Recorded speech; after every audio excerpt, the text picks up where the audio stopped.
Hello friends, welcome to our channel. Today we're going to take a look at another horrible case with you, the case of Celeste Manno. Celeste Manno was born on November 30th, 1997 in northeastern Melbourne, Victoria, Australia. She was the youngest of two children to Eggy Diro and Tony Manno, with an older brother named Alessandro. Although her parents divorced when she and her brother were young, her father remained involved in their lives, providing financial support and staying in touch. During her school years, Celeste was outgoing, active, and popular. She participated in sports and dance, led the cheerleading team, and had ambitious plans for her future. Initially, she aimed to become a lawyer and enrolled at the University of Melbourne to study criminal and civil law. However, as she neared graduation, she found law unfulfilling and switched her focus to advertising and marketing. In 2018, she landed a job at a large e-commerce company that sold various products online. Celeste, a highly intelligent and talented individual, rapidly advanced in her career, going from a call center worker to a department head in under 2 years. Her exceptional abilities, initiative, and organizational skills earned her widespread admiration from colleagues. Besides her professional prowess, Celeste was also known for her stunning physical appearance, having been a participant in her university's beauty contest. With many admirers since her youth, Celeste was cautious in selecting partners. One such admirer was Lou Nader, a 16-year-older colleague who showed strong interest in her from the moment she joined the company. Notably, Lou was a reserved and unsociable person who lacked career ambitions, content with his long-held minor position. Celeste, a kind and smiling person, consistently turned down Lewis's requests to go out with her, always doing so politely to avoid hurting his feelings. Despite this, Lewis continued to try to get her attention through various means. To lighten the mood, Celeste would occasionally make jokes, but she remained firm in her decision to not pursue anything with him. Lewis, however, misinterpreted her behavior as a challenge and believed that Celeste was simply playing hard to get, vowing to win her over no matter what. Lewis's persistent attention was awkward, annoying, and refused to fade. Celeste maintained her composure, hoping that he would eventually lose interest or focus on someone else. However, as time went on, Lewis became increasingly obsessed with Celeste, and his infatuation did not go unnoticed by those around them. One day, Celeste confided in a close friend and colleague that she would never consider a relationship with Lewis, citing 3 reasons: his peculiar and unpredictable nature, his lack of ambition and life goals, and their significant age difference. Celeste's admirer, Lewis, made the fatal mistake of neglecting his work duties in his fruitless attempts to win her attention and affection. As a result, his productivity plummeted, and he received 3 reprimands and warnings from senior management. Eventually, he was dismissed from his job in early autumn 2019. When Lewis was fired, he was devastated and on the verge of tears as he packed up his belongings in the office. Celeste, on the other hand, felt relieved that the unwanted suitor would no longer be a nuisance, but she also felt guilty, thinking that her rejection had contributed to his downfall. Manno, the department manager, thanked Lewis for his years of service, escorted him out of the building, and offered him words of encouragement and luck before parting ways. Lewis misinterpreted Celeste's reaction to his sudden kiss as a sign that she had feelings for him, despite her clear discomfort. He convinced himself that she was hesitant to pursue an office romance due to her position as his boss, and that their social differences were the only obstacle to their happiness. Emboldened by this mistaken belief, Lewis decided to take matters into his own hands. After being fired, he created a social media account, found Celeste's profile, and sent her a friend request. When she initially accepted, he began sending her multiple requests to meet up, which she first tried to politely decline before eventually blocking him. Celeste's former colleague sent her another friend request on social media, this time from a new profile.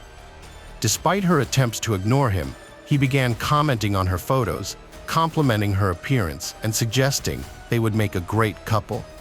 She tried to limit her profile settings to prevent this, but a week later, she was still harassed. During a family gathering, Celeste confided in her relatives about the unwelcome attention, sharing the strange incident that occurred on the day he was fired. Her family listened, but they didn't take it seriously, assuming the admirer would eventually lose interest and leave her alone. What they didn't know was that the harassment was about to escalate.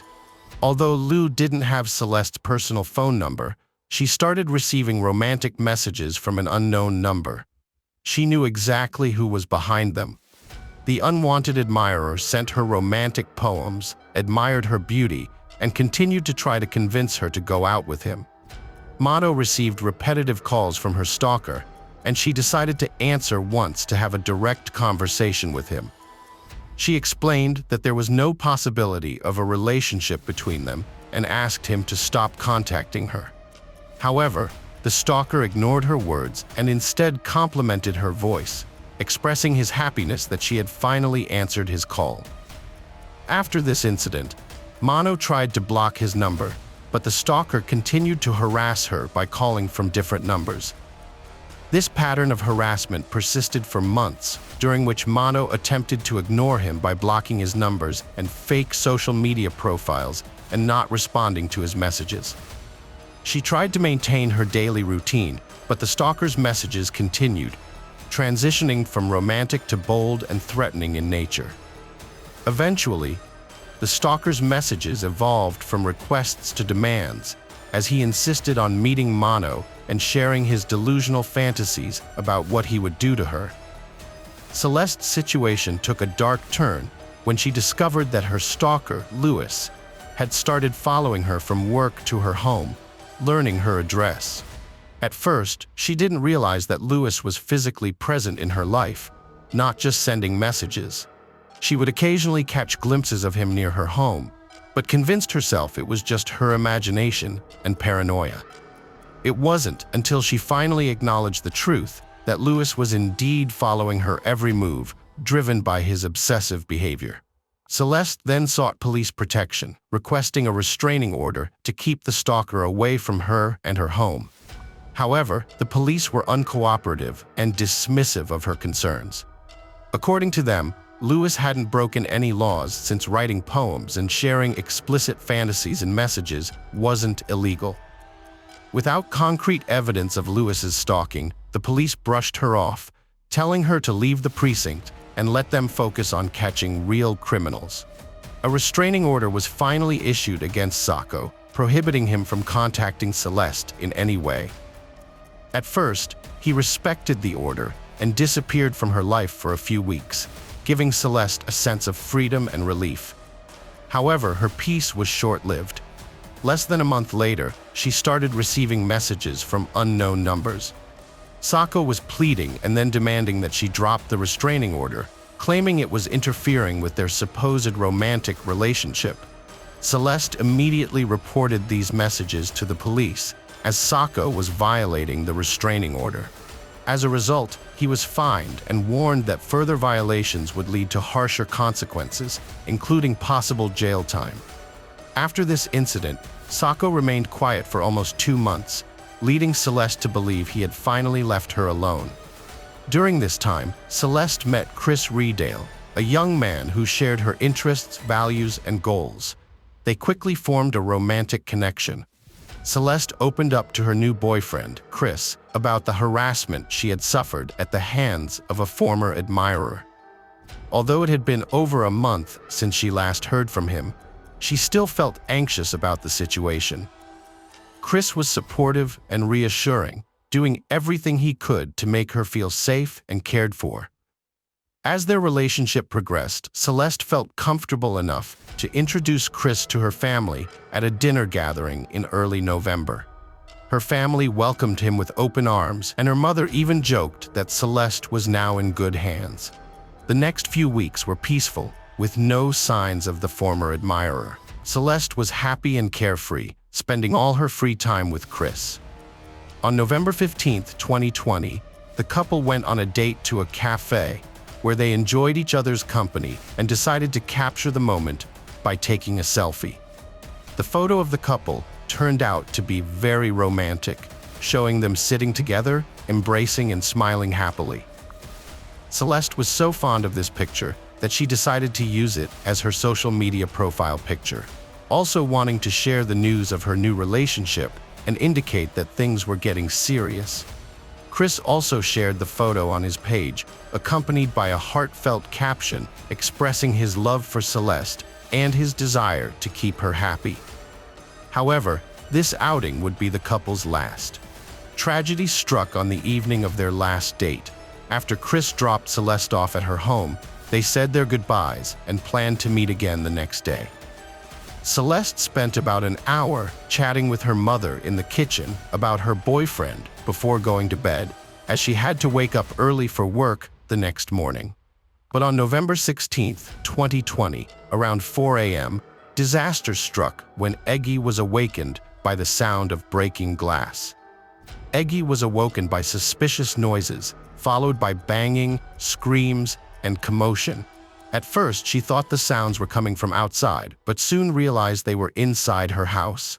Panicked, she rushed to her daughter Celeste's room, throwing on her robe and jumping out of bed. When she opened the door, she saw someone fleeing the room through the broken window. She turned on the light to find her daughter lying in a pool of blood, covered in cuts and tiny shards of glass. Celeste struggled to breathe, her eyes wide open and staring upward. Eggy called emergency services and tried to stop the bleeding, but it was too late. By the time the police and doctors arrived, Celeste had passed away. The autopsy revealed over 20 stab wounds on her body with a fatal blow to her heart. The police investigation concluded that the attack took less than 3 minutes, from the assailant breaking in through the window to the moment Eggy entered the room. Celeste was attacked with a large butcher's knife, and her attempts to defend herself left her arms with multiple cuts. When investigators asked her mother, Eggy, if Celeste had any enemies, she mentioned Lewis Sako, who had been stalking and harassing Celeste for over a year with frequent calls and threatening messages. Other family members, friends, and colleagues confirmed this information.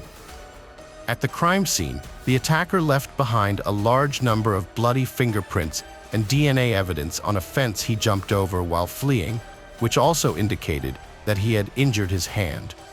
It was crucial to detain and question Lewis immediately as the prime suspect and to verify all the evidence and witness statements.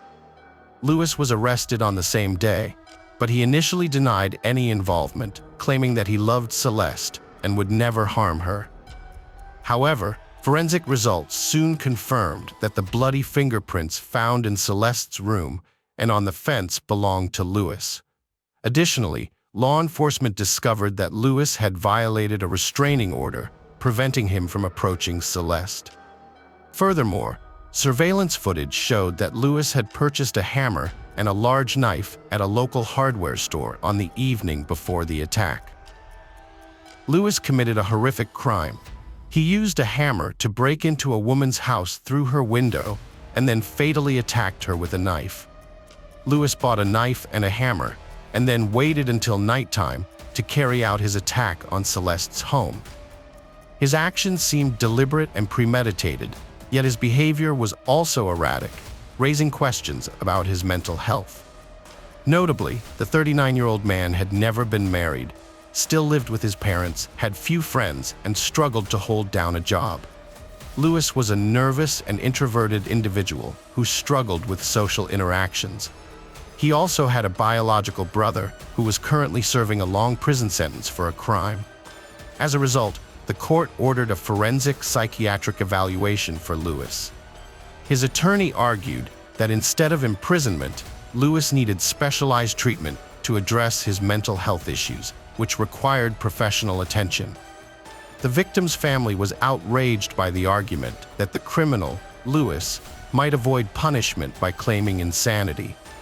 However, psychiatric experts concluded that although Lewis suffered from mental disorders, he was fully aware of his actions during the crime and had even planned it in advance. As a result, Lewis was forced to stand trial, where he continued to claim that he was mentally ill and not responsible for his actions. Despite his efforts, the jury found him guilty on all counts, and he was sentenced to 36 years in prison with the possibility of parole after 30 years. The case highlighted the need for reform in Victoria's criminal laws, particularly regarding online stalking. Celeste, the victim, had reported Lewis to the police in 2020, but her complaint was not taken seriously because the law did not consider online harassment a crime. Her mother, Eggy, worked tirelessly to develop Celeste's law, which would have introduced criminal liability for stalking on social networks. Although Eggy presented over 40 recommendations to the Legislative Commission, almost all were rejected.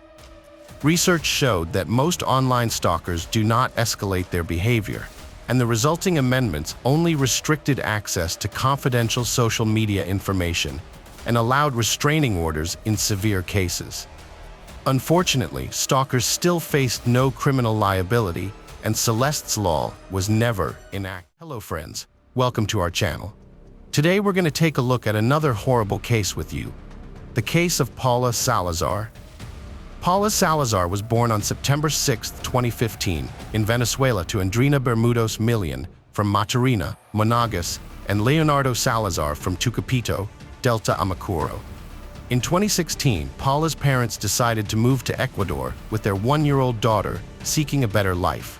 They settled in Quito, the capital city, but their relationship began to deteriorate due to various reasons. After a month, Andrina broke up with Leonardo and moved to Cuenca, Ecuador's third-largest city, with Paula. They stayed with her best friend's mother while looking for a new place to live and work. Meanwhile, Leonardo returned to his hometown of Tucupito, Venezuela, following the breakup. Later, he immigrated again, this time to Trinidad and Tobago. Leonardo had been living with a disability for a long time, the result of a motorcycle accident in his youth that left his left arm completely paralyzed. This made it difficult for him to find a good job, even in Ecuador's capital city. After Andrina moved to Cuenca, she rarely contacted Leonardo, except to tell him that she had found a job on a farm in Tapacundo. A few months later, she started a new romantic relationship with Washington Andreas Aymaro, the wealthy owner of the farm where she worked. Andrina and Andreas had a child together in 2019. With their new baby, the family seemed happier and more united than ever. However, their lives took a dramatic turn on March 27, 2020. On that day, Andreas took Paula to the flower plantations by car, but during the trip, Paula suddenly became very sick, feeling dizzy and vomiting. Andreas was forced to stop at a public restroom to tend to her. Andreas and the 4-year-old girl Paula entered a room where Paula vomited again. Andreas left her alone for a few minutes to get a change of clothes from the car, as her clothes were dirty. When he returned, he found Paula lying with her head in the toilet bowl. He pulled her out, tried to give her first aid, and rushed her to the hospital. Despite his efforts, Paula showed no signs of life when doctors examined her. The doctors pronounced Paula dead and immediately noticed inconsistencies in Andreas' story. They saw that Paula had bruises on her body and face that couldn't have occurred as Andreas described. Following medical protocol, the doctors contacted the police, who arrived shortly and arrested Andreas as a suspect in Paula's murder. Andreas claimed Paula had drowned in the toilet bowl, but the autopsy revealed a darker truth. The tests showed that Paula had been dead for about 24 hours before arriving at the hospital, contradicting Andreas's version of events. Paula's foster father alleged that he provided her with first aid and CPR, and that these efforts took place just 20 minutes before he brought her to the hospital. However, the autopsy revealed that Paula had suffered multiple broken ribs, various microtraumas, a cracked spine, and sepsis, which ultimately led to her death. The autopsy findings were alarming, as Paula's small body showed evidence of numerous injuries, both recent and old. The evidence suggested that her death was not accidental. Paula's biological father, Leonardo Salazar, discovered the tragic news 33 days after her death, when his mother in Venezuela called to inform him of the loss, having learned of it herself from a friend of Andrina's. After Leonardo left Ecuador, Andreina began a new relationship and cut off all communication with him. This is why he didn't hear about his daughter Paula's tragedy for 3 days. The only way he found out about her was through pictures sent by Andreina and their mutual friends. Andreina even blocked him on social media, preventing him from contacting Paula, and cut off ties with most of Leonardo's relatives. Andreina turned their mutual friends against Leonardo by telling them that he didn't want to communicate with Paula. However, it was Andreina's family who eventually informed Leonardo of Paula's death, claiming that she died from COVID-19 complications. But Leonardo was skeptical, as there were very few coronavirus deaths in Ecuador at the time. He started researching the statistics and noticed that there were no child victims of the coronavirus in Ecuador. Leonardo's relatives helped him investigate, and they soon found a newspaper article about Andreina's arrest on suspicion of killing Paula. When Leonardo confronted Andreina about this, she coldly told him that Paula died from diseases and couldn't provide more information due to her lawyer's advice. Leonardo then created a Facebook page and an Instagram profile dedicated to Paula, seeking justice for her death. The posts caused a huge backlash on social media, and people in Andreina's circle began contacting Leonardo, sharing information about Paula's sad life. They sent him recordings, photos, and audio recordings that revealed the abuse Paula suffered at the hands of her stepfather and Andreina. According to witnesses, Paula was constantly depressed, shy, and frightened in the presence of her stepfather. She even confessed to being beaten by Andreina and her stepfather as punishment. Paula called her stepfather a monster and was terrified of him. She suffered from insomnia and nightmares, and her mother forced her to cook and take care of herself from a very young age. Andreina's mistreatment of Paula eventually led to her death, and Leonardo was determined to bring her to justice.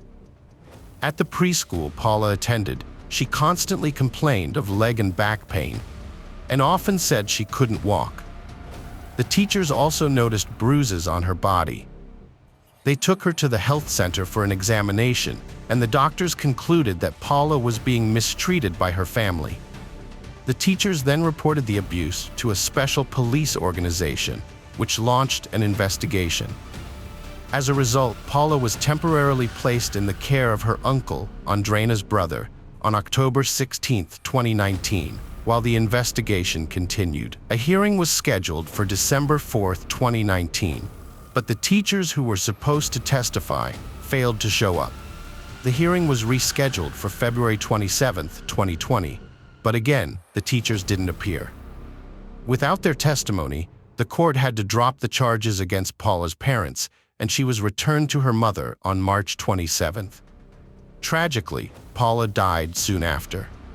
It is suspected that Andreina may have bribed the teachers or convinced them that Paula's parents were not responsible for her abuse.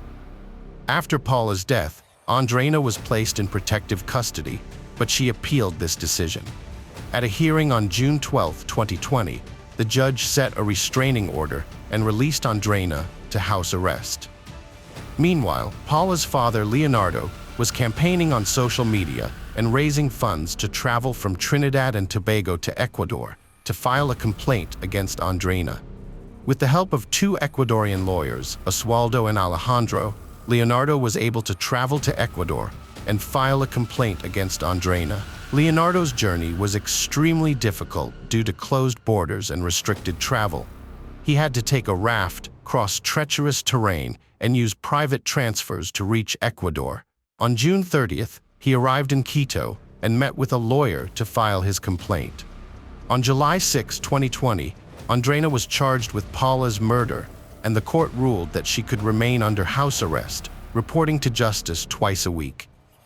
Both Andreina and her partner, Andreas, were charged with murder, which carries a maximum sentence of 13 years in prison.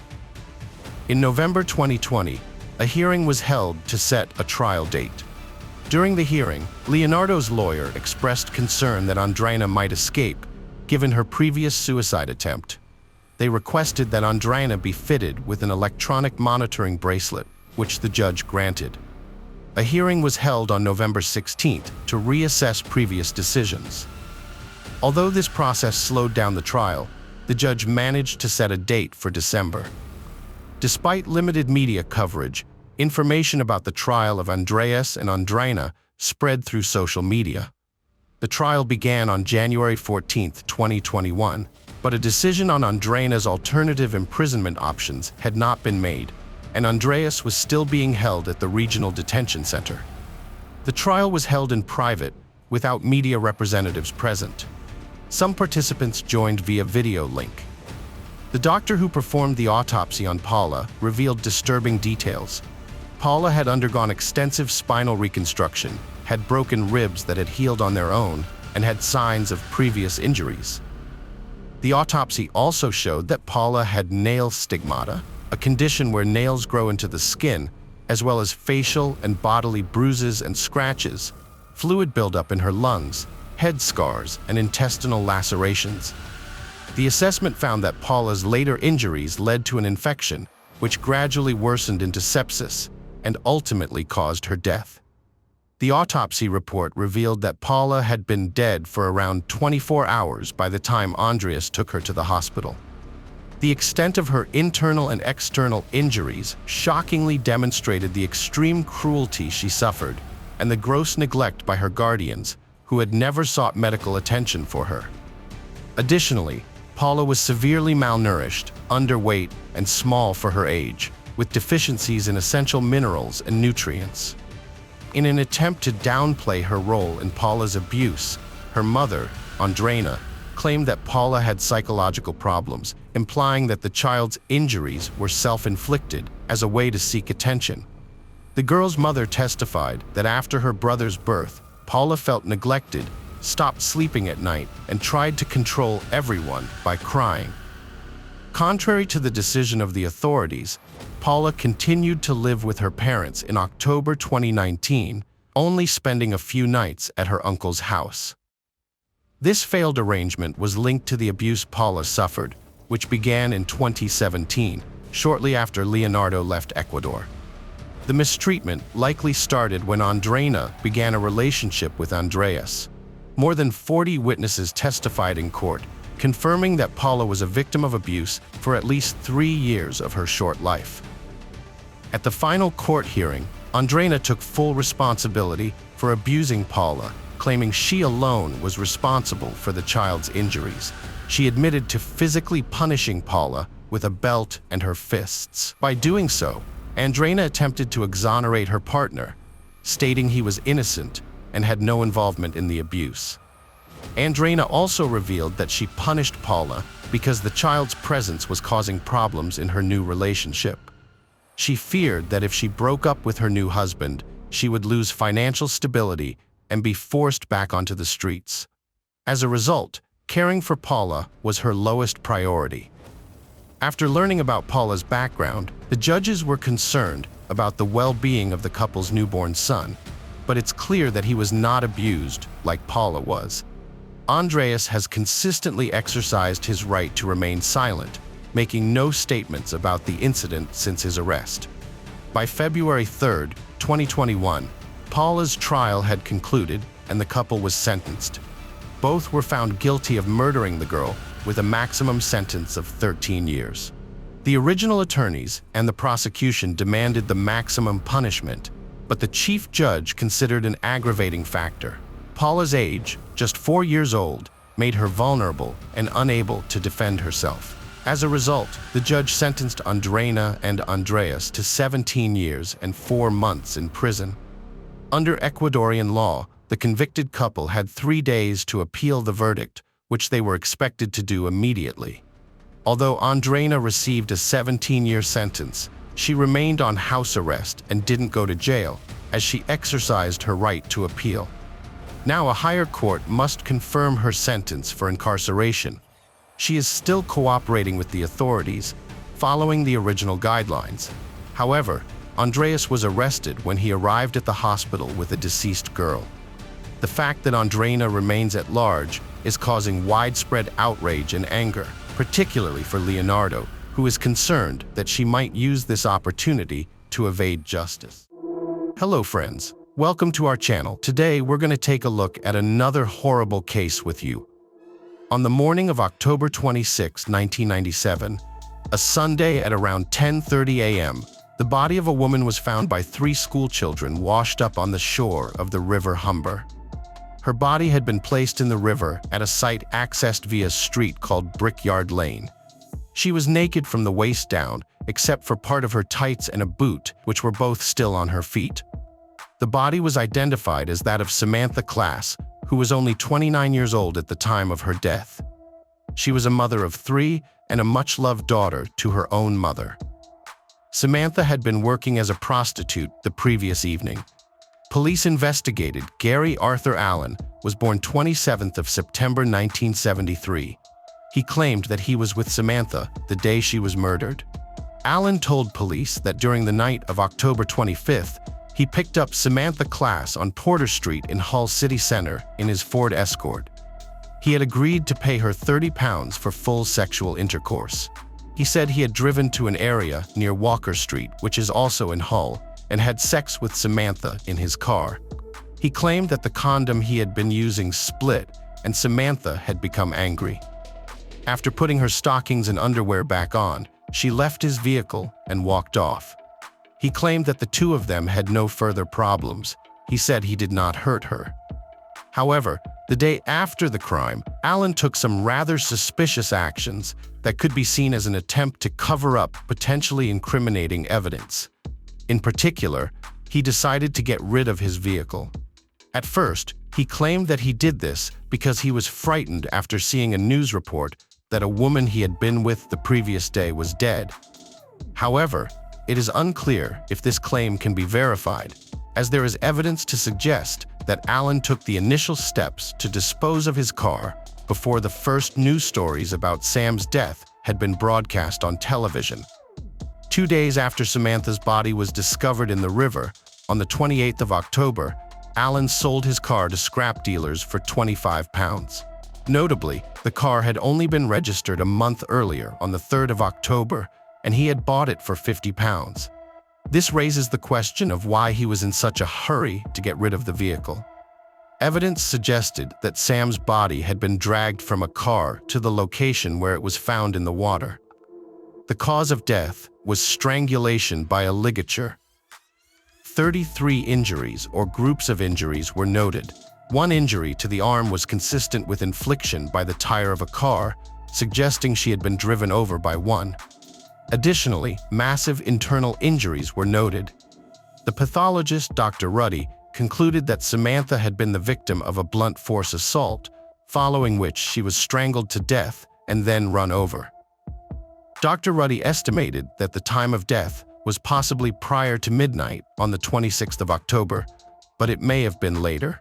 On the night of her tragic demise, Samantha Class's lifeless body was discovered, and a thorough examination of her undergarments, which were retrieved from the crime scene, revealed no discernible traces of male DNA. However, upon further investigation, the presence of semen from 2 unidentified males was detected within her body. One of these individuals came forward and admitted to having been intimate with Samantha a few days prior to her untimely death. But after questioning, he was promptly eliminated as a suspect in the ongoing police investigation. The identity of the second male remained a mystery until July 1998, when Gary Allen was apprehended for driving under the influence of alcohol.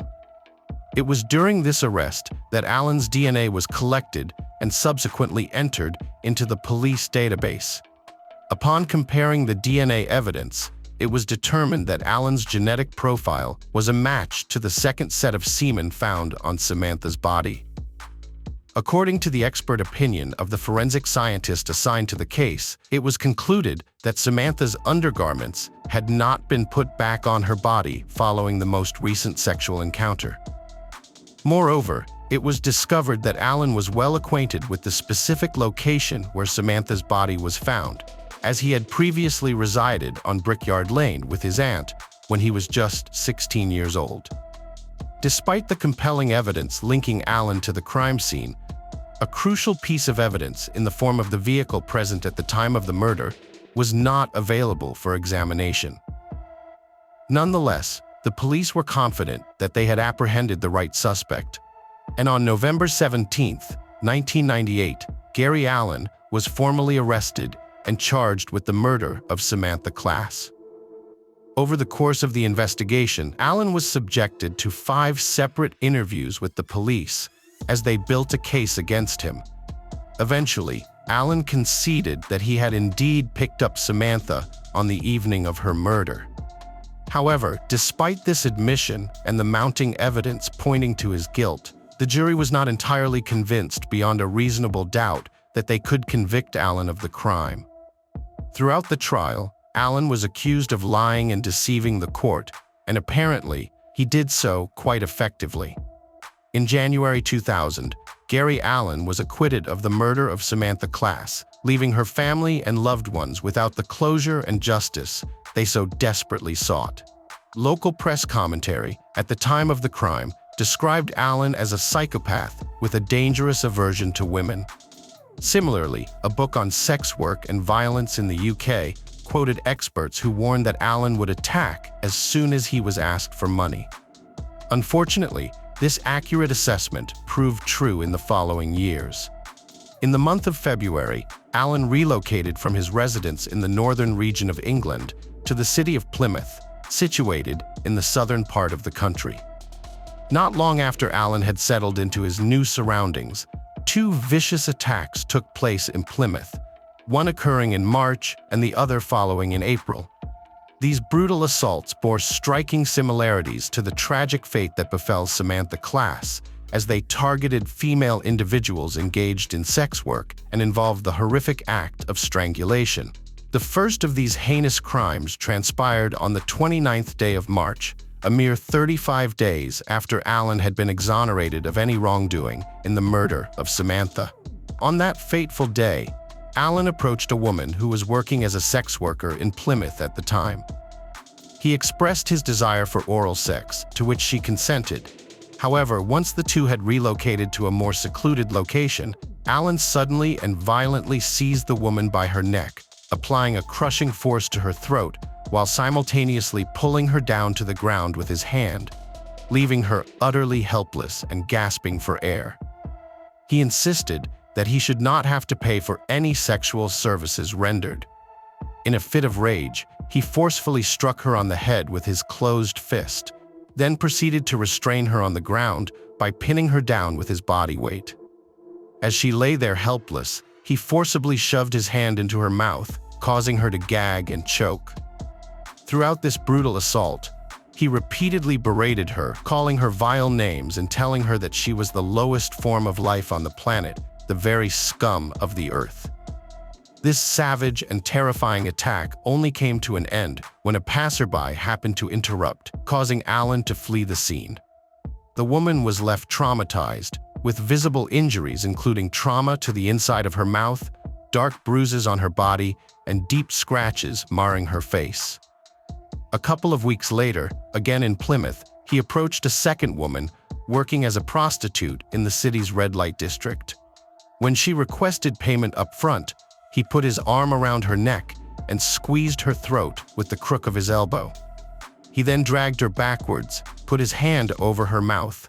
Allen punched her in the head repeatedly before running off following the arrival of the police. Allen was located and charged with both assaults.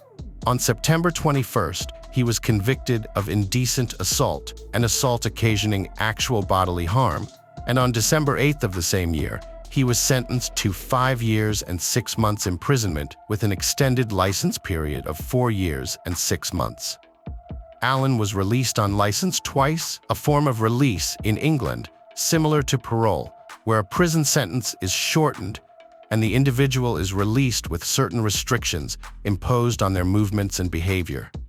In 2003, during an interview with probation officers, Allen spoke openly about his mindset. The officers reported that during his time in custody, he outright refused to participate in any rehabilitation or sex offender treatment programs. Numerous psychiatric reports concluded that he posed a high risk of sexual reoffending. While serving his sentence, Gary Allen admitted to the probation service that he had carried out and planned both attacks. He also said that the attacks would have been worse had he not been disturbed, and that he had not inflicted as much injury as he intended because he had been drunk. He openly admitted that he experienced absolutely no feelings of guilt or regret for his actions. After being freed from incarceration, Alan made his way back to the region of Humberside. The police, clearly worried about the potential consequences of Alan's newly acquired liberty, initiated a covert investigation, which they referred to as Operation Misty. The primary objective of this operation was to confirm Alan's culpability in the tragic passing of Sam Class in 1997, notwithstanding the fact that he had been exonerated by a jury trial. Furthermore, the authorities firmly maintained that the operation was of utmost necessity in order to safeguard both individuals engaged in the sex trade and the wider community from any conceivable future acts of violence that Alan might perpetrate. Operation Misty would produce more than 400 hours of secret recordings to gather evidence. These recordings were made in part by Alan's new friend, Ian, an undercover operator with the police. Alan first met Ian on the 19th of October 2010, approximately 6 months after he was released. Ian's cover identity was that of an experienced criminal on the run from other criminals after seriously wounding a rival. On the 6th of December 2010, Alan confessed to the murder of Samantha to his new friend. He said that, "Well, I'll tell you the truth, but you're probably not going to want to know me afterward. But if you want to know, I'll tell you. The truth of the matter is that 9 years ago, when I was depressed, I had sex with prostitutes about 4 or 5 times over a few years because of the depression and stuff. I had sex with this prostitute one night, and the condom split, and she said she want my name, she want my address, the money, and everything else, or she gonna tell the police that I raped her. So I strangled her and dumped her in the Humber. Seriously. Anyway, the police have DNA and that, but I went on the database. The reason I went on the database is because I'm never in any trouble. You know, I've not led a criminal lifestyle at all. So, anyway, I got done for drink driving, and they got the DNA that way. And they arrested me, and I went to court and everything, and I just said, listen, yeah, I had sex with her last night, and the condom broke. But that was it, as far as I'm concerned. She went on her way, and I went on my way. I went to Sheffield Crown Court and was found not guilty. I had a mate living in Plymouth who I've since fallen out with because of his wife. The police were so desperate to get evidence that they were interviewing everybody I'd known, even people I hadn't spoken to, because they had nothing on me. All they had was the fact that I had sex with her. Well, no, because with that Samantha Class incident, as I said, I told you what happened there. The condom split, and she said, if you don't give me this, that, and the other, and if you don't start giving me money, I'm gonna tell the police you raped me. I just flipped and killed her, then dumped her body. But that's just the way I was back then. You know what I mean? Gary Allen would insist that his confessions were simply not true. He later claimed, conveniently, that the claims he made on these recordings about house burglaries, assaulting police officers, and the killing of Samantha were all fabrications. When asked why he would make up these stories, he said, I just wanted to pass myself off as criminally minded. The BBC would report that he aimed to big himself up to impress Ian. Apparently, he just wanted to sound like a tough guy to his criminal friend Ian, or so he would later claim.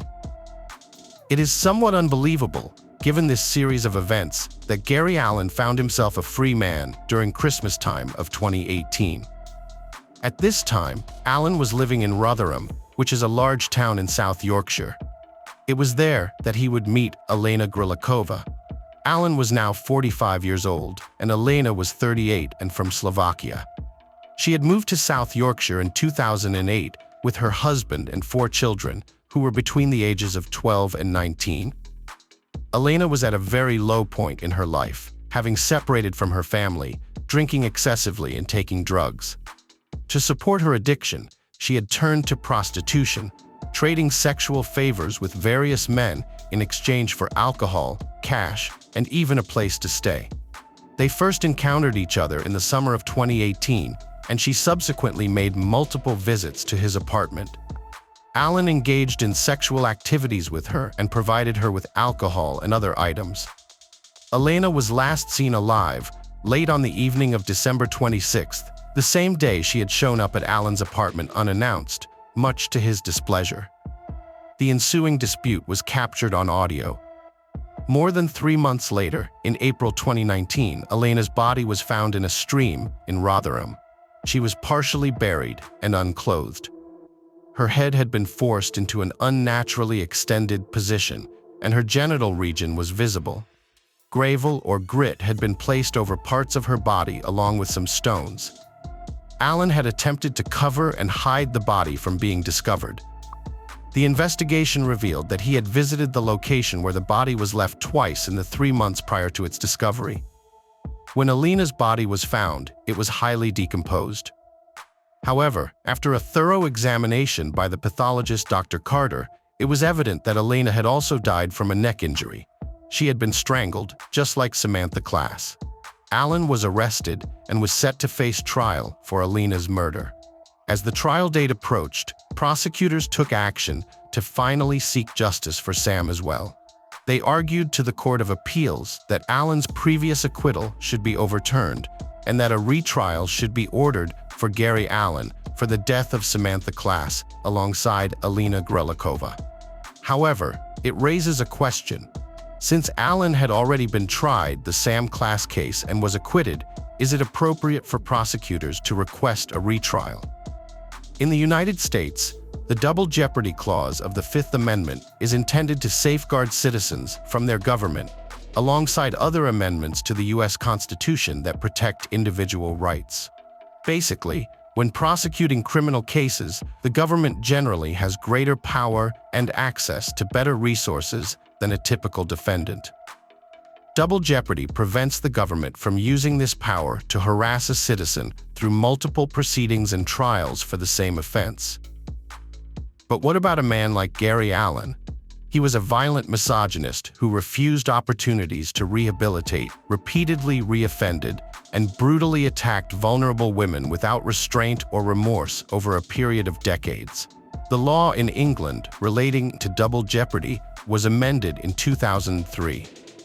Part 10 of the Criminal Justice Act permits retrials for a number of very serious offenses where new and compelling evidence has come to light. Previously, the law did not allow a person who had been acquitted or convicted of an offense to be retried for that same offense. The premise of this change is that if new evidence is brought forward, such as DNA testing or an outright confession by the acquitted, the interests of the public are best served by appealing for a retrial and finally seeking to achieve the justice and closure that the victim's family and friends deserve. Upon appeal to the court, the decision was made. In June 2021, after a 7-week trial, a jury found Gary Allen guilty of killing both Elena and Sam. After the verdict, one of Sam's children, her daughter Sophia, told the BBC News Service that the death of her mother had left her and her family broken into pieces. She described Samantha as caring, gentle, and strong. It took 24 years for Sophia and the rest of her family to receive their justice.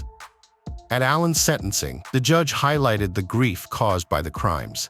He said to Allen, "The profound and lifelong grief which has been caused to them by your wicked murder of their mother, their wife, their sister, or their daughter is almost palpable." Gary Allen was then given a sentence of imprisonment for life, with a minimum sentence of 37 years in prison. So, what do you think of the concept of double jeopardy and how it played out in this case? Hello friends, welcome to our channel. Today we're going to take a look at another horrible case with you, the case of Karen Buckley. Karen Buckley was born in 1991 in Cork, Ireland, to John and Marion Buckley. As the youngest child and only daughter among 4 siblings, Karen grew up in a loving family. She graduated from St. Mary's Secondary School in Mallow, where her kind and caring nature made her a beloved figure. Her dedication to helping others greatly influenced her career choices. After completing her secondary education, Karen enrolled at the University of Limerick to pursue a degree in nursing.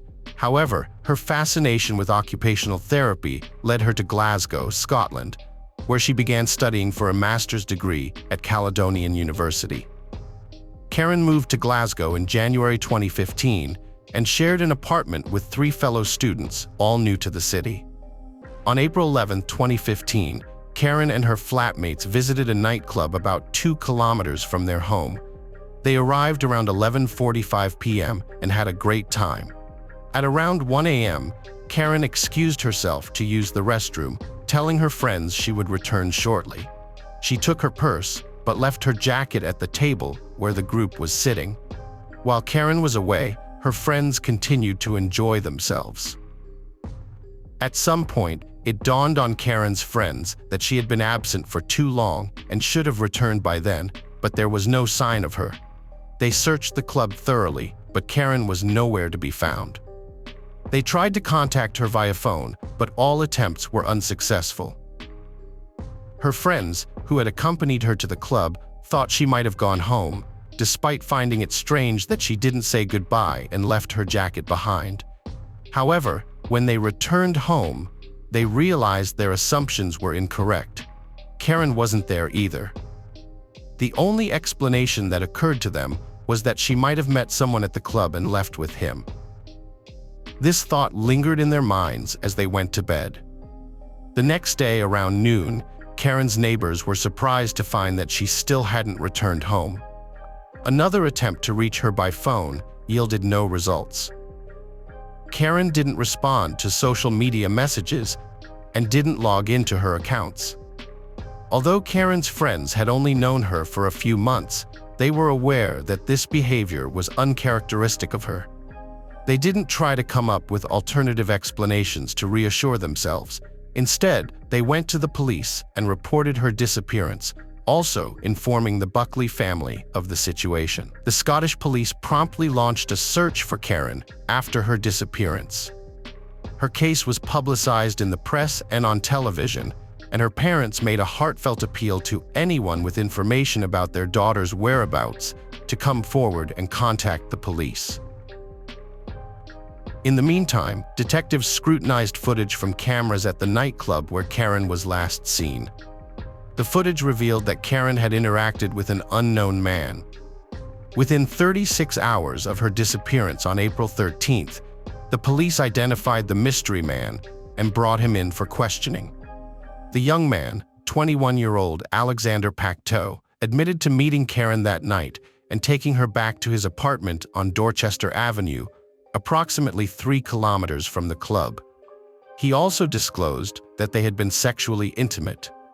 At around 4 a.m., Karen decided to leave Alexander's apartment, despite his offer to let her stay until morning.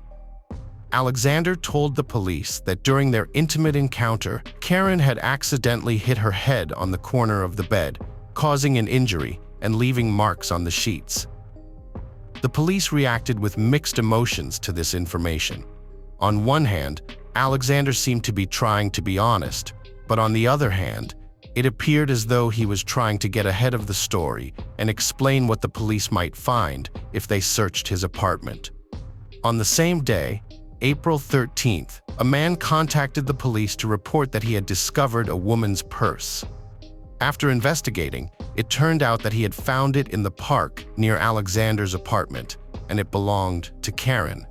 The purse contained her phone and personal documents, which made Alexander's account of events more believable. It seemed possible that something had happened to Karen after she left his apartment. Meanwhile, the search for Karen remained ongoing and intense. Hundreds of police officers combed through parks, forests, bodies of water, and abandoned buildings, scouring for any clues that could aid the investigation. At this point, the police suspected only one person, Alexander Pacteau, who had been the last to see Karen. The investigators kept quiet about their prime suspect, keeping his identity under wraps. However, when they searched his apartment and the surrounding area 2 days after Karen's disappearance, the press caught wind of it. Reporters from a local newspaper spoke to other residents of the building, and soon Alexander Pacteau's name was no longer a secret. The police secured a search warrant for Pakto's apartment, and upon entering, they were struck by the overpowering smell of bleach. They also noticed that the mattress on his bed was the wrong size, and small, dark red spots were found on the bed and in the bathroom, which were sent for analysis. Additionally, the officers discovered a box of tools and a large stash of cleaning supplies in the apartment. A police dog, trained to detect human remains, indicated the presence of a body near Alexander Pakto's car. While awaiting a search warrant for the vehicle, detectives discovered that Pakto had taken his car to a detailing salon the previous day, but the service was subpar. During the subsequent search, small dark red spots were found on the inside of the passenger door, which were sent to the laboratory for analysis. As each new piece of evidence emerged, suspicions grew that Karen was no longer alive, but the search for her continued. Journalists managed to uncover the suspect's identity, and the next day, Alexander Pakto's photograph was featured on the front page of a newspaper. Ironically, this move by the press proved beneficial to the investigation. A man who recognized Pakto's photo in the newspaper contacted the police and provided crucial information. He revealed that he had worked with Alexander in the past and knew that Pakto rented a warehouse on a farm outside Glasgow, approximately 9 kilometers from his apartment. Any lead was significant, and the police investigated the obtained information. The farm owner confirmed that he rents a storage space to Pakto for £10 a week. Inside the space, investigators found a 200-liter drum containing Karen's body, which had been dissolved in caustic soda, a highly reactive alkaline substance capable of breaking down organic compounds. They also discovered remnants of a mattress that Pakto had attempted to burn on a bonfire. On the same day, April 15th, Pakto was arrested on suspicion of involvement in Karen Buckley's case. Realizing the significant amount of evidence against him, he confessed to taking Karen's life, although he claimed it was in self-defense. A timeline of events was constructed based on evidence gathered by the police and the suspect's testimony, detailing the nights when Pakto killed Karen and attempted to conceal his actions. On the night of April 11 to 12th, around 1 a.m., Karen left the club, but the reason for her departure remains unclear. Her friends reported no argument and stated that Karen said she would go to the bathroom and return. Even if she had decided to go home, it is unclear why she left her jacket behind. The police reviewed approximately 1,900 hours of surveillance footage and found a recording that showed Karen crossing paths with Pakto after leaving the club. The two had a brief conversation before walking together in the direction of his parked car. It is believed that Pakto offered to drive Karen to her apartment, but instead, he attacked her once they got into the car. Pakto struck Karen 14 times on the head with a large wrench, resulting in her death in his car. The dark red stains found in the car, bathroom, and on Pakto's bed were later determined to be dry drops of Karen's blood. After getting rid of the girl, he started planning his next moves. He first disposed of Karen's purse, which was later found and handed over to the police at around 2 a.m. Afterwards, he went back home, and what he did next shocked the detectives. At 8 a.m., he moved the body from the car to his apartment. Using his phone, he started searching online for information about caustic soda. Then he went to a shopping center where he bought 6 liters of caustic soda, a respirator, and gloves at 9:42 a.m. Thinking that 6 liters wouldn't be enough, he stopped at another store on his way home and bought more caustic soda. When he got back to his apartment, he put Karen's body in the bathtub, attempting to get rid of it. However, he knew his neighbor, who lived nearby, was supposed to return home around 8 p.m., and he realized he wouldn't have enough time to complete his plan. So, he took the body out of the bathtub, wrapped it in a blanket, and hid it in his bedroom. The day after, on April 13th, he threw a wrench into the River Clyde, where it was later found by divers. Then, he went to a nearby shopping center, about 1.5 miles from his home, and asked a consultant for help. Specifically, he requested a product recommendation for removing bloodstains from a mattress. On the same day, he also purchased 2 padlocks. Next, he took Karen's mattress, bedding, and clothes to a farm, where he burned all of them. On his way back home, he bought a barrel, which he would later use to store the body. At around 2 p.m., he took the barrel to a rented warehouse, poured in the remaining caustic soda, and locked the gate with the 2 padlocks he had purchased. Then, he went back home. At 6 p.m., the police visited him at his home and took him in for questioning. As we know, he eventually confessed to his guilt. However, his motive remained unclear. Sako claimed that he killed Karen in self-defense during an argument that broke out in the car, but investigators did not believe this story, as it seemed like an attempt to justify his actions. The police assumed that by killing Karen and disposing of her body, Sako was trying to cover up another crime. However, due to the degree of decomposition, experts could not determine if Karen had been subjected to violence before her death. In September 2015, Alexander Sako was convicted of murder and received a life sentence with the possibility of parole after serving 23 years. Through his lawyer, Sako expressed remorse to the Buckley family, claiming he was deeply sorry for his actions. Sako explained to his defense attorney that he was heavily intoxicated on the night of the incident and had no recollection of why he killed Karen. Notably, if Sako had not entered a guilty plea, he would have been eligible for parole after 25 years, rather than 23. Hello friends, welcome to our channel. Today we're going to take a look at another horrible case with you, the case of Amber Belkin. Amber Marie Belkin was born on December 6, 1981 in San Antonio. As an only child, her parents described her as energetic, ambitious, and responsible. For almost 3 years, Amber worked as a manager at the video game store. On January 29th, she was scheduled to work another shift. The store was set to open at 10 a.m., but Amber always arrived at 9 a.m. to prepare. Part of her routine involved taking the previous day's earnings from the safe and depositing them at the adjacent bank to avoid accumulating large sums of money in the store. On a January day, Amber arrived at work around 9 a.m. as usual. The store, part of a large international chain, was supposed to open at 10 a.m. However, by noon, Amber still hadn't opened the store or deposited the money, which raised concerns. In addition, she wasn't answering phone calls. The regional manager asked the manager of another San Antonio store, Mariano Rivera, to investigate why Amber hadn't deposited the money and why the store remained closed. When Rivera arrived, he saw a white car similar to Amber's parked outside. The store entrance was locked and he couldn't see anyone inside. After knocking on the door without getting a response, he left. About 2 hours later, Rivera returned to check on the store again. This time, he spotted Amber's assistant, Brandon, through the window. Rivera knocked on the door, and Brandon let him in. Rivera asked Brandon if he had seen Amber, but Brandon said he hadn't. Brandon mentioned that he had just arrived and noticed something strange. Money, CDs, and work documents were scattered all over the floor. Rivera entered the back room and made a horrifying discovery.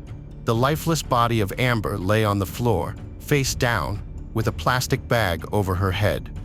Forensic experts later determined that the cause of her death was strangulation. Rivera immediately called 911, and the police soon cordoned off the store. Detectives found that Amber had not delivered money to the bank as she normally would, and the store's safe was empty, suggesting that a robbery had taken place and gone wrong. It's possible that the robbers stumbled upon Amber and decided to eliminate her as a witness. Based on Amber's schedule, the crime was determined to have occurred between 9 and 10 a.m. Unfortunately, the store lacked surveillance cameras, which could have greatly aided the investigation. As a result, the police had to rely on other clues. First, detectives interviewed Mariano Rivera and Brandon Beal, the 2 individuals who stumbled upon the body. They recounted how they arrived at the store and the circumstances surrounding their discovery of Amber's lifeless body. Store management reported to the authorities that the safe had been robbed of approximately $2,000 and several items were missing, including a few video game CDs and 3 or 4 PlayStation consoles. The total damages to the store amounted to $6,000. The police also questioned employees from neighboring establishments, but their efforts yielded no valuable information, as no one claimed to have seen or heard anything unusual. Meanwhile, as the police investigated the crime scene, news of the incident spread rapidly throughout San Antonio, and the parking lot in front of the store became flooded with media representatives. Amber's father, Randy Belkin, was watching the news when he heard about the incident. The address of the store where the crime occurred caught his attention, so he immediately got in his car and drove there. When he arrived, he spoke to a detective who broke the devastating news that the victim was his daughter. This event had a profound impact on Randy, dividing his life into 2 distinct periods, before and after. Soon, Amber's mother, Lelia, arrived at the store. She looked into her husband's eyes and understood the unthinkable. Their only child was gone. The detectives examined the crime scene and concluded that the criminal had escaped through the back door, which explained why no one had seen him. Their main finding was that the criminal must have been familiar with the store's schedule, knowing that the money was taken to the bank between 9 and 10 a.m., and that this particular store didn't have surveillance cameras. This level of knowledge suggested that the criminal was likely a former or current employee of the company. The initial suspect in Amber's disappearance was Brandon Beal, her store assistant. He was familiar with the store's operations and was already on the premises when a manager from another location arrived to check on Amber. Brandon had arrived at work to find the store still closed, despite it being several hours past the opening time. Using his key, he entered the store and relocked the door. Upon entering, he noticed signs of a struggle, but curiously, he didn't investigate the back room to check on Amber's whereabouts or well-being. Further investigation revealed that Amber, as the store manager, had been dissatisfied with Brandon's performance and wanted him fired. She had confided in her mother that Brandon had a short temper and struggled to fulfill his job responsibilities. The question detectives sought to answer was whether Brandon's disagreements with Amber could have driven him to commit a crime. After receiving a warrant, officers searched Brandon's car and home in an effort to locate the stolen CDs and PlayStation consoles from the store. However, they did not find any of the missing items. During the interrogation, Brandon explained that he arrived at the store around 2 p.m. and was surprised to find it still closed. He claimed that he let himself in using his key, as he didn't think Amber could be inside. Upon seeing the mess, he assumed the store had been robbed and was shortly followed by the manager from another location. Brandon also admitted that he was unaware of Amber's intention to fire him, although he acknowledged that they often disagreed on certain issues. His girlfriend and parents corroborated his alibi for the morning of the crime, and after successfully passing a lie detector test, he was cleared as a suspect. Almost a month had passed since Amber's death, but the police still had no new leads.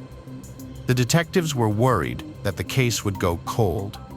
Desperate for a breakthrough, Amber's parents reached out to the public through the media, pleading with anyone who knew anything about the incident to come forward. They offered a $100,000 reward for information leading to the arrest, with $95,000 of that amount provided by Amber's employer. Flyers with her picture were posted throughout San Antonio. Yet despite these efforts, there was no progress for the next 7 months. Then, suddenly, a police station received a crucial call. A man identifying himself as Joe told the detective handling Amber's case that he knew who was responsible for her murder. Joe claimed that 22-year-old Giovanni Rivera was the killer. When the detective asked why he thought so, Joe explained that he and Giovanni had worked with Amber at the same company. On the day of the crime, Giovanni had called him, asking if he wanted to take part in a robbery. Joe revealed that the targeted store choice was no accident. Giovanni had chosen it because it lacked surveillance cameras. The detective asked Joe if he had accepted the offer and participated in the robbery, but Joe denied it. If everything said so far is true, the police's initial theory that the crime was committed by someone familiar with the store's schedule is likely correct. The detective asked Joe to come to the police station to make a formal statement, but Joe refused. However, 2 days later, Joe voluntarily went to the station and maintained his innocence in the robbery. During the questioning, Joe detailed how Giovanni Rivera first discussed robbing a store. Joe claimed that Giovanni never mentioned harming Amber. But about a month after Amber's death, which had received widespread media attention, Giovanni confessed to Joe that he was responsible for her death.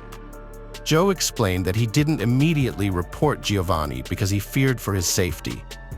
The $100,000 reward for providing crucial information might have encouraged Joe to come forward sooner.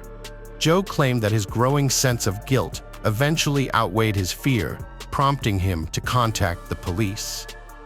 Although Joe's testimony alone wasn't enough to secure an arrest warrant for Giovanni Rivera, it led the detective to call Giovanni in for questioning. Interestingly, Giovanni Rivera and Mariano Rivera, the manager who discovered the body, are simply namesakes with no family connection. During a conversation with the detective, Rivera claimed that Joe was lying and asserted he was not involved in any criminal activity. However, at a certain point, he declined to answer further questions, and the police were forced to release him. As the officers pondered how to bring him to justice, Giovanni relocated to Laredo, Texas, with his family. Being a border city with Mexico, there was a significant risk that he would cross the border and disappear. In the absence of substantial evidence, detectives were unable to take any action, and the case remained stagnant for months. Fortunately, help arrived unexpectedly at the end of June 2008, nearly a year and a half after Amber's tragic death. It was Veronica, Giovanni's wife, who reached out to the police. In her distress call, she revealed that her husband had attacked her, threatening her and their kids with a pistol. Moreover, she courageously implicated Giovanni in Amber Belkin's murder. The detective in charge of the case traveled to Laredo to interview Veronica in person. During their meeting, Veronica shared her regret over marrying Giovanni, citing that she had made a poor decision. She had become pregnant with his child while still in school, and her family had pressured them into getting married. However, after the wedding, Giovanni's true nature unfolded. He transformed into a tyrant. Veronica alleged that if she refused his advances, he would restrain her with duct tape. She also disclosed that when Giovanni was first called to the police station, he returned home agitated and abruptly instructed her that they needed to relocate to Laredo. That same day, they hastily packed their essentials and left San Antonio behind. Veronica realized that if her husband was exonerated, they wouldn't have to relocate. One day, she mustered the courage to ask Giovanni directly if he was responsible for Amber Belkin's death, and to her horror, he confessed to taking Amber's life. Stunned, Veronica demanded to know why he did it. Giovanni's response was that their family desperately needed the money to pay the rent. When Veronica subsequently asked for a divorce, Giovanni became violent, forcing her into a car and driving her to a remote location. There, he pulled out a pistol and threatened her. He then coerced her into performing sexual acts against her will. Afterward, he removed her from the car, handed her the gun, and instructed her to kill him. Veronica categorically refused, prompting Giovanni to threaten retaliation against their children and relatives if she didn't comply. Veronica pleaded with Giovanni to consider the fate of their children if they were left parentless, and her words seemed to have an impact. That evening, they both returned home, but the next morning, Giovanni threatened to vanish. As soon as Veronica drove away, she contacted the police and reported her husband's admission of guilt.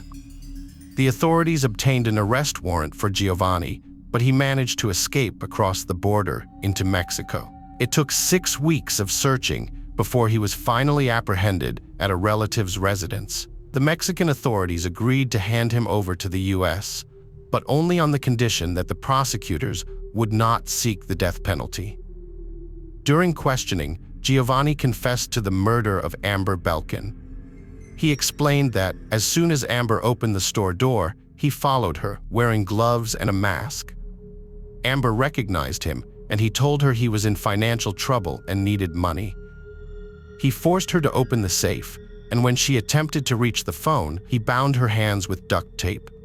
Amber panicked, screaming, and Giovanni covered her mouth, asking her to remain quiet.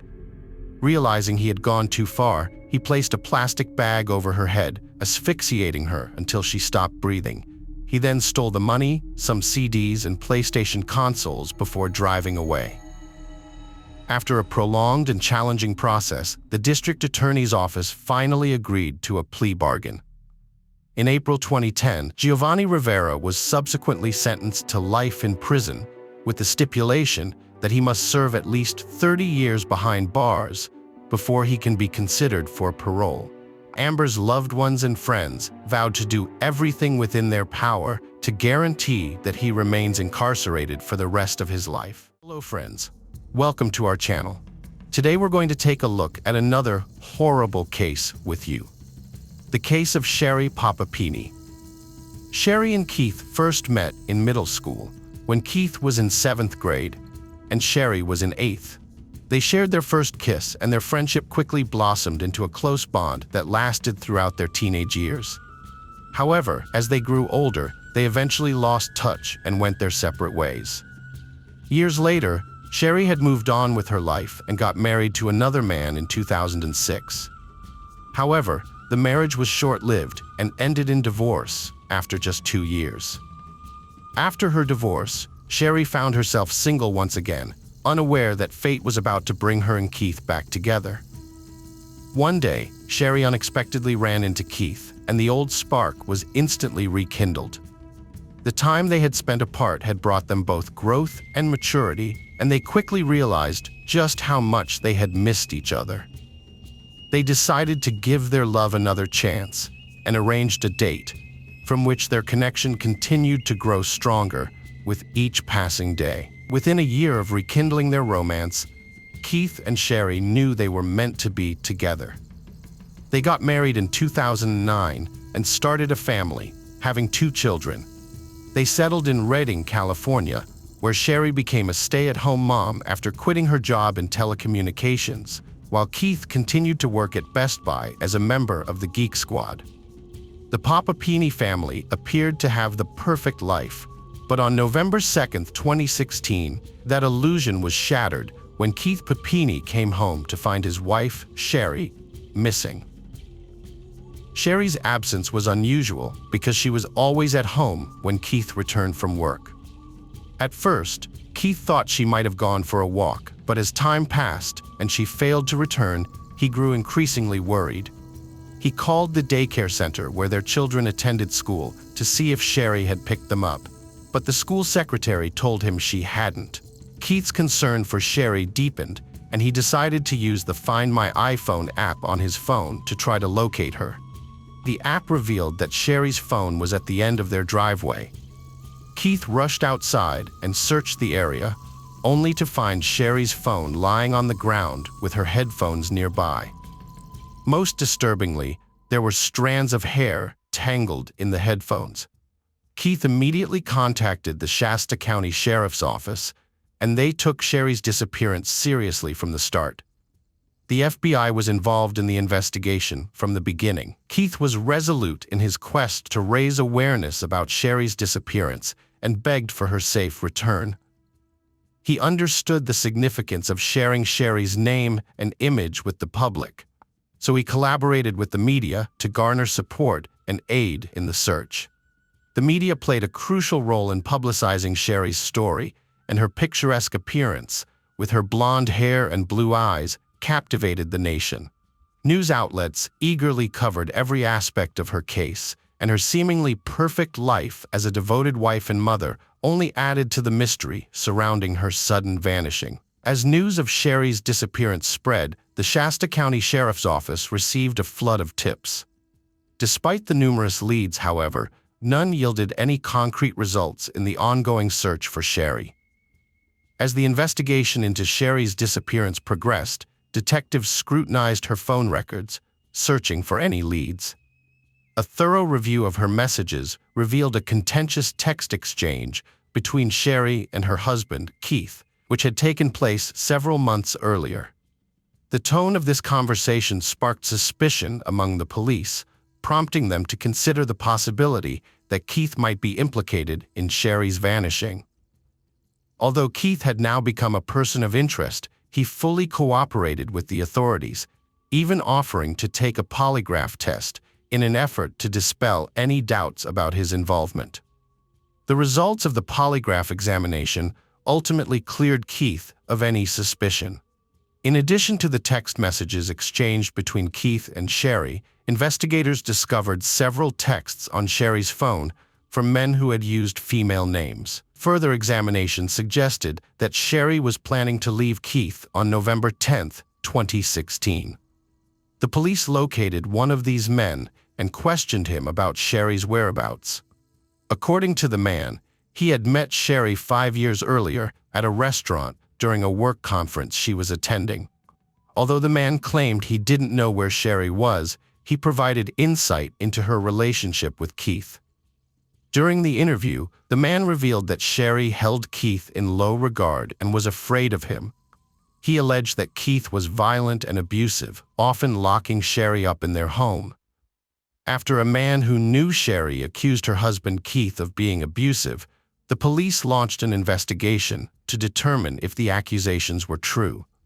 Although they questioned friends and neighbors, they found no significant evidence to suggest Keith was violent. However, during these interviews, the police discovered that Sherry had a reputation among her friends for being dramatic and seeking attention. This led them to suspect that the abuse allegations might be overstated or even fabricated.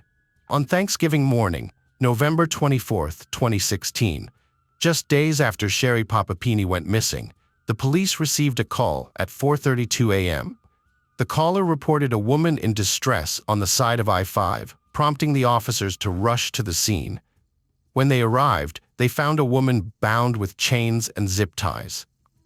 Due to her disheveled appearance, it took the officers a few moments to identify her as Sherry Papapini, who had been missing for several days. The officers were greatly relieved to discover Sherry still alive, and they immediately began freeing her from her restraints. They carefully removed her chains and zip ties, taking great care not to cause her any further harm. Once she was finally free, the officers promptly transported Sherry to the hospital so she could receive the medical attention she desperately needed. Upon her arrival at the hospital, the full extent of Sherry's terrifying ordeal became painfully clear. Her body was covered in numerous bruises. Her hair had been cut noticeably shorter, and a distinct burn mark was visible on her arm. Additionally, she had a severe rash on her arm, and her weight had plummeted to a dangerous 87 pounds.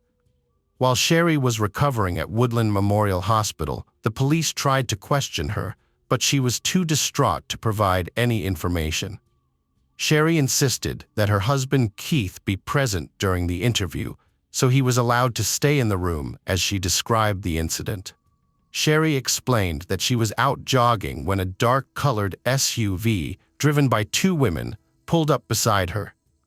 The older woman got out of the vehicle, pointed a gun at her, and approached her. The younger woman stayed in the car. Sherry said she was forced against her will into the back of the vehicle. Before getting in, Sherry deliberately left her phone and headphones on the driveway, along with some strands of her hair, as a signal to Keith that something was wrong. Sherry shared the details of her kidnapping with the police and her husband Keith. She explained that she kept dozing off in the back of the SUV, making it difficult to keep track of time during the journey. Sherry also mentioned that the 2 women had covered her face with something, preventing her from seeing her surroundings. According to Sherry, the women told her they had abducted her because a man wanted to buy her and she was being taken to meet him. However, they didn't reveal the man's identity or location. Sherry was terrified and worried about her situation, as she had no idea where she was being taken or what would happen to her while she was being held captive. Sherry alleged that one of the two women with whom she was being held captive physically abused her. This woman repeatedly hit Sherry, causing her various injuries. Sherry also claimed that this woman tattooed her right shoulder with the word Exodus, supposedly to make her more appealing to a buyer who was allegedly a police officer. Additionally, Sherry stated that her captors constantly played mariachi music, which she found disturbing and disorienting. The constant barrage of this music contributed to the oppressive atmosphere of her captivity, making it feel even more isolating. Sherry was imprisoned in a single room with a boarded-up window. She described the harsh living conditions, including a closet where she was chained. This closet doubled as a bathroom, with a bucket that she used for urination and defecation. About 3 weeks into her captivity, Sherry heard a gunshot. After that, she never saw the older Hispanic woman again, which raised many questions in her mind. Was she dead? The younger woman, who had remained silent until then, took charge. She ordered Sherry to get into a car, and they drove along I-5. The car suddenly stopped, and Sherry was startled. She looked around, trying to make sense of the situation. Then, the younger woman told Sherry to get out of the vehicle. Uncertain and frightened, Sherry cautiously obeyed. As she stepped out of the car, she felt a mix of fear and excitement. Was this her chance to escape, or was she being led into an even more dangerous situation? She was left with more questions and uncertainty. After Sherry was found safe on the side of I-5, the Shasta County Sheriff's Office held a press conference to announce her return. During the conference, the police announced that Sherry had been abducted by two women of Hispanic origin, sparking widespread concern among the public. Once settled back at home after her abduction, Sherry began attending therapy sessions. As a California resident, she became eligible for the state's Victim Compensation Fund, which uses public funds to help pay for victims' therapy in the aftermath of an abduction. Sherry subsequently spent a significant amount of time at home, avoiding going out as frequently as she had before her abduction. 1 year after Sherry was abducted, the police released a composite sketch of two Hispanic women suspected of being involved in the crime. Despite this breakthrough, no new leads emerged. Furthermore, the police announced that they had found male DNA on Sherry's underwear, which she had on when she was discovered on the side of I-5. They clarified that this DNA sample did not belong to Sherry's husband, Keith. 2 years had elapsed since Sherry's abduction, and the police were still unable to find a match for the male DNA found on her underwear, despite their ongoing efforts. The investigation remained stagnant, with no new leads, and the case continued to go unsolved. The police investigating Sherry's case requested permission to use familial DNA techniques to identify the source of the unknown DNA evidence. This cutting-edge approach enabled them to use the existing DNA profile to find potential relatives of the donor. By analyzing DNA evidence, familial DNA testing helps investigators determine if it matches any family members of a suspect, making it a powerful tool in criminal investigations. It works by identifying genetic markers shared among family members, allowing investigators to narrow down the list of potential suspects and establish possible familial links. When the police obtained a familial DNA match on the male DNA found in Sherry's underwear, they were surprised to discover it belonged to a close relative of James Ray's, Sherry's ex-boyfriend. This breakthrough raised several questions and became a crucial turning point in the investigation, leading the police to wonder if Sherry's ex-boyfriend might have been involved in her abduction in June 2020. Investigators collected a soda bottle from James's trash and sent it to the forensic lab for DNA analysis. The lab conducted tests on the soda bottle, and, a month later, a lab technician contacted the police to inform them that James Rice's DNA matched the sample found on Sherry's underwear on the day her body was discovered. After receiving the DNA match, the police interviewed James Rice, a sports shop employee, at his home in Costa Mesa, California, about Sherry's case. James had previously dated Sherry about 10 years prior, and he claimed that the last time he saw her was a year after their breakup. He stated that he had heard rumors about her disappearance and subsequent safe return. During the police interview, James initially denied any involvement in Sherry's disappearance. However, he eventually admitted to being friends with her, despite their breakup 10 years prior. James claimed that he played a role in Sherry's disappearance, but not in her kidnapping. Instead, he said he was helping a friend in need. According to James, Sherry had contacted him, saying she was trying to escape her abusive husband, Keith. James told the police that on November 2, 2016, one of his friends had rented a car for him. The next day, he used this car to pick up Sherry. James said Sherry got into the back seat and lay down during the drive back to Costa Mesa. During her stay at James' house, Sherry mostly stayed in the bedroom, and James continued with his daily routine. Occasionally, Sherry would help with cleaning and cooking. She even boarded up the bedroom window, reportedly because she wanted the room door. While living with James, Sherry made a conscious effort to lose weight by drastically reducing her food intake. James reported to the police that Sherry had asked him to assist her in harming herself, including hitting herself hard enough to cause bruises. On one occasion, Sherry asked James to shoot a hockey puck at her knee, despite his discomfort with the request. Although he was hesitant, James ultimately agreed to participate in this harmful behavior with Sherry. James confessed to branding Sherry with the word Exodus on her right shoulder. He explained that they had bought a wood-burning tool from Hobby Lobby specifically for that purpose. One day, Sherry suddenly told James that she was leaving his house. Before she left, Sherry asked James to get chains and zip ties and instructed him to restrain her securely before driving her back to Reading, California. During the drive, Sherry told James to pull over, which he did. She then jumped out of the vehicle, and James drove away. When the police questioned James about the two Hispanic women Sherry claimed had kidnapped her, he denied having any knowledge of what she was talking about. However, when the police searched James's house, they were surprised to find several rooms that matched the descriptions Sherry had provided of her captivity. Notably, James's bedroom and closet closely matched a drawing Sherry had made of the rooms she was held in, and a table in James's house was similar to one Sherry had described in her initial police interviews. The police then scheduled a follow-up interview with Sherry and her husband Keith at the police station, having gathered significant evidence suggesting that Sherry had faked her own abduction. Before confronting Sherry with this evidence, the police asked if she wanted Keith to leave the room. Sherry did not respond, so the police left the couple alone for a few minutes before proceeding with the interview. During this time, Sherry confessed to Keith that she didn't want the authorities to catch the Hispanic woman who had kidnapped her.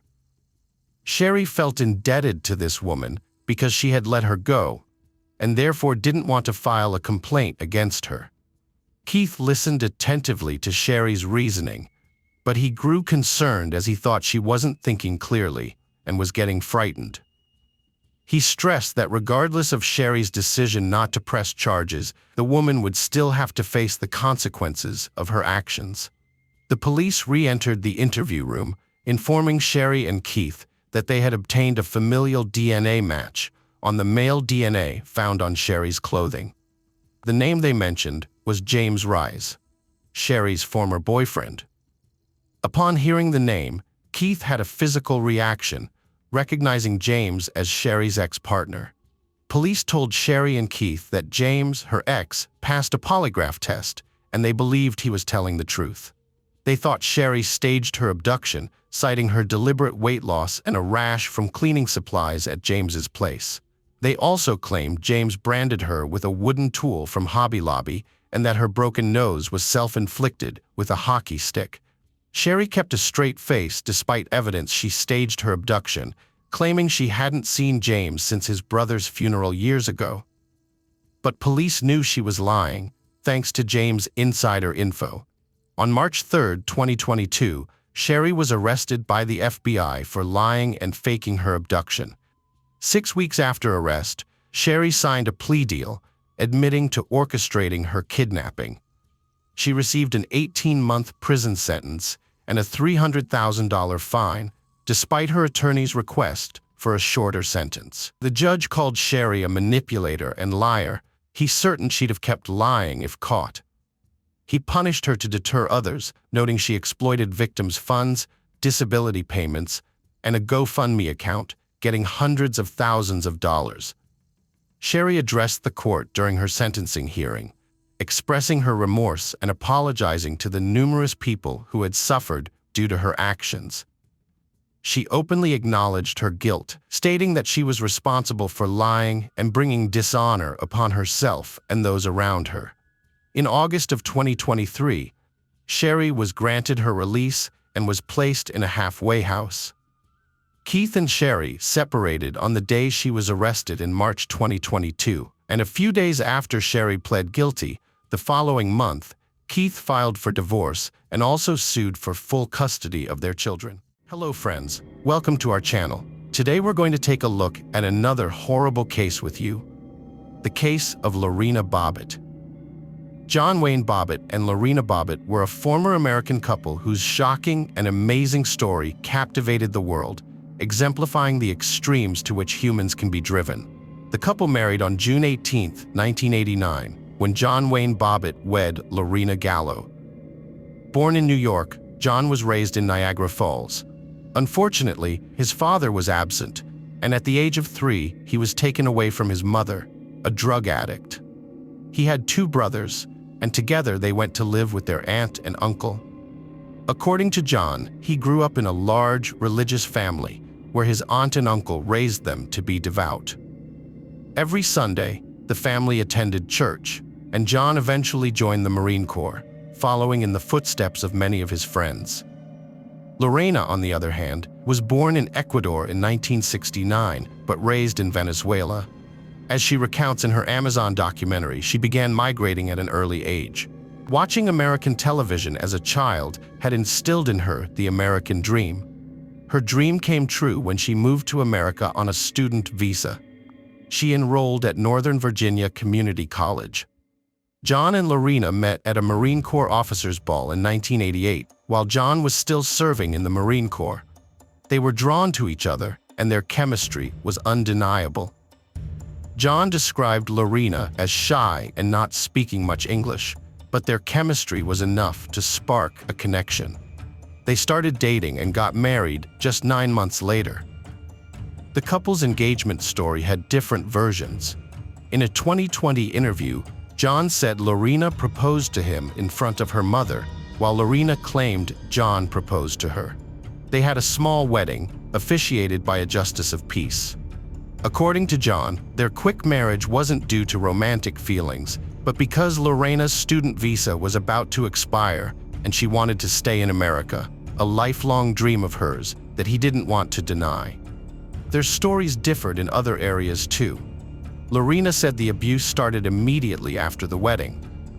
John, however, maintained that he never hurt, raped, or forcefully touched Lorena. Whenever asked, he stuck to his story, making it hard to determine what was happening in the relationship.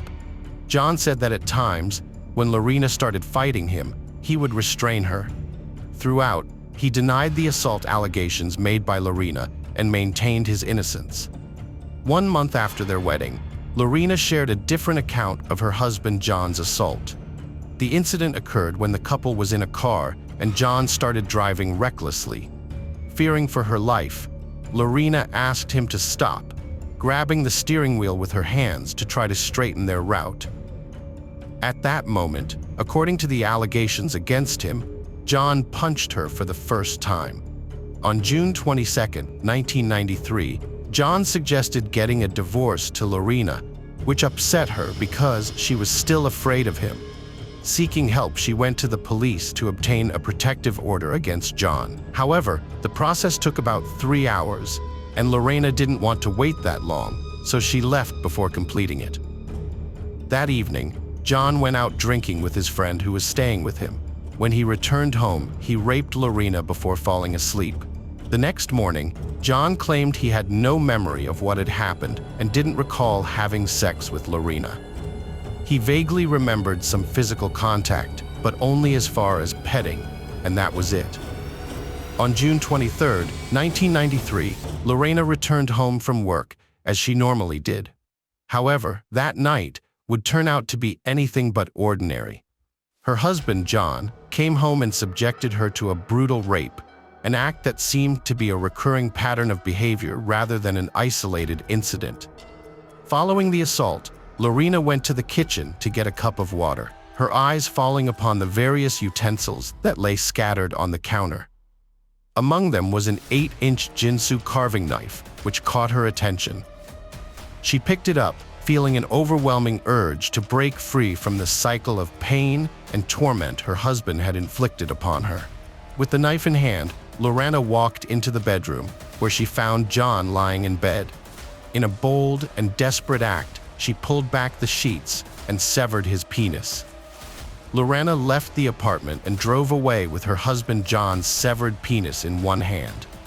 She threw the penis out of the window into a roadside field on Maplewood Drive. Lost and unsure of what to do, she drove around before finally stopping and calling 911 to report the incident, providing directions to where the authorities could find the missing body part. The police responded quickly and conducted an extensive search, eventually finding John's penis. They cleaned it with antiseptic and stored it in an icebox. Paramedics then took John to the hospital, where surgeons reattached the penis in a 10-hour surgical operation. The incident occurred in the early hours of 1993, around 4 a.m. By nightfall, Lorena had been arrested and charged with malicious wounding, facing up to 20 years in prison if found guilty. When Lorena Bobbitt was arrested, she told the police that her husband always climaxed during sex without waiting for her to do so, and that he was selfish. This conversation with Detective Peter Wentz was recorded on tape. The recording transcript was later read in court by Mary Grace O'Brien, the Assistant Commonwealth Attorney of Prince William County, who was prosecuting Lorena.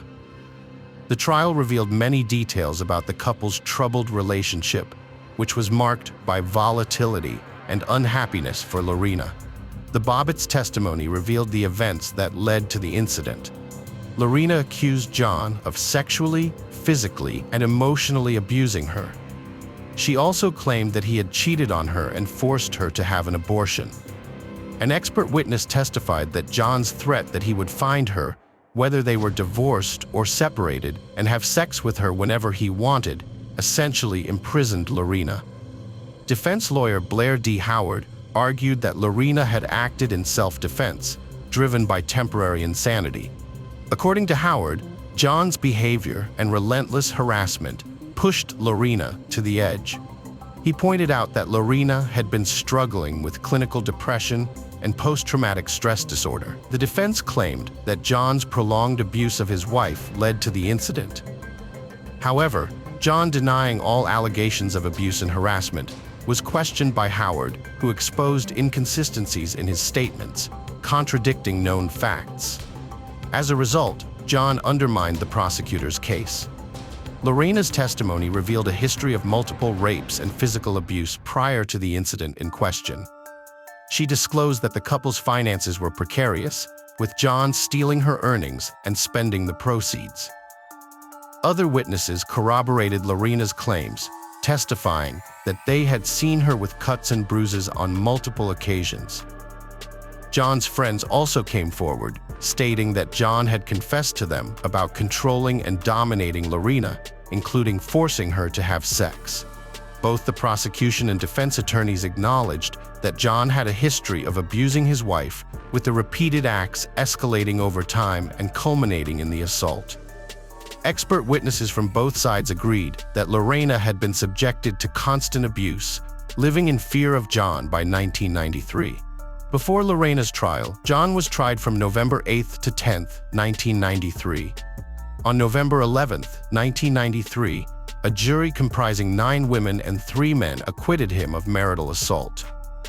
John Bobbitt provided varying accounts of the events that took place between midnight on June 22, 1993, and the early morning of June 23, 1993. In one version, he claimed they did not have sex because he was too tired, despite Lorena's initiation. In another, he stated they did have sex, but he slept through the entire act, and it was consensual, not rape.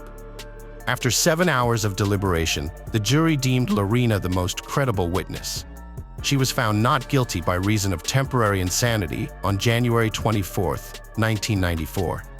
Lorena was then admitted to a psychiatric ward at the Central State Hospital in Petersburg for a 45-day evaluation period. On March 1, 1994, she was released after being deemed no threat to herself or others. In 1995, John and Lorena Bobbitt's divorce was finalized.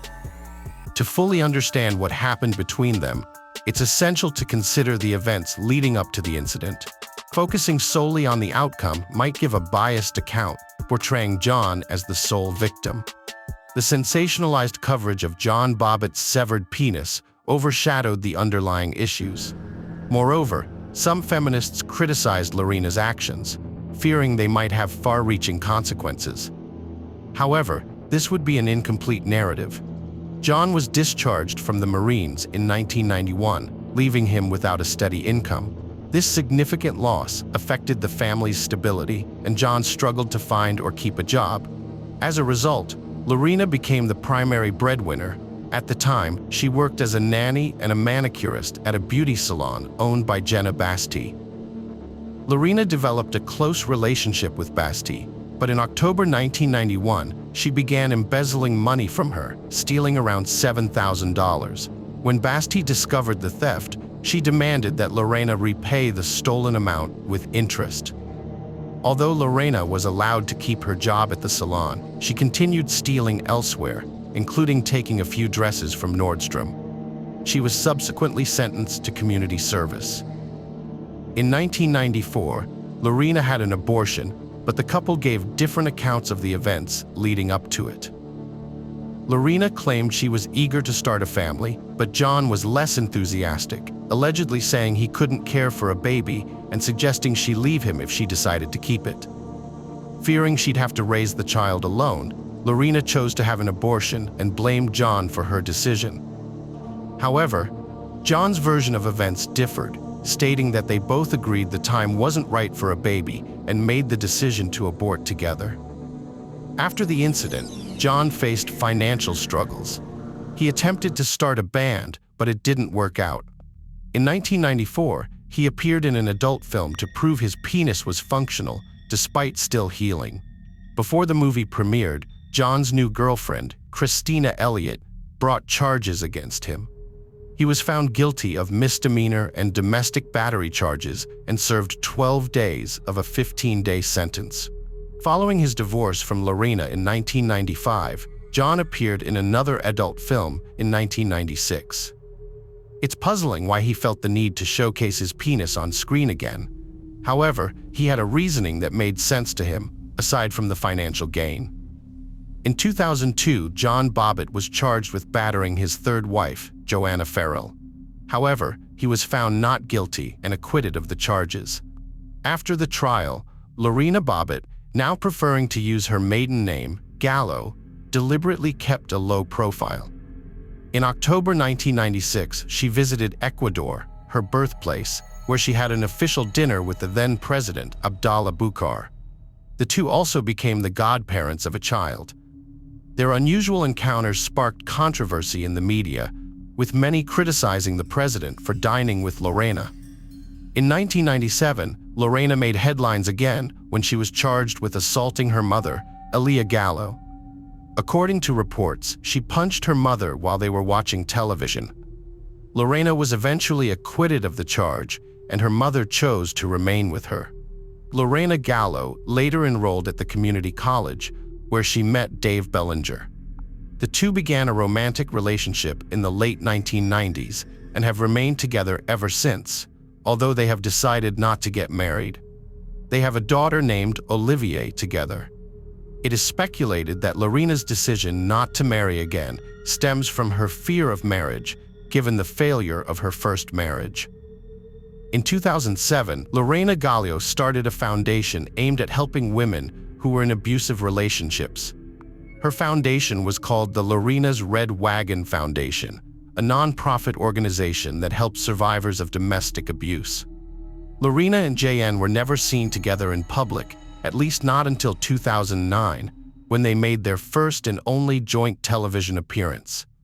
All through their trial, before, during, and after, the couple took interviews but separately, never together.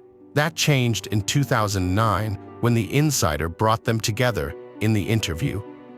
Lorena Bobbitt told John that he had driven her to the brink of madness and that no woman should have to endure what she went through. In 2019, an Amazon docuseries titled Lorena sparked renewed discussion about the 1990s incident in which Lorena accused her husband of domestic abuse and marital rape.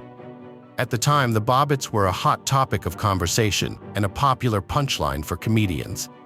However, the public's reaction would likely be very different today. The Bobbitt case unfolded during a time when patriarchy dominated society and marital rape was only beginning to be criminalized across the 50 U.S. states.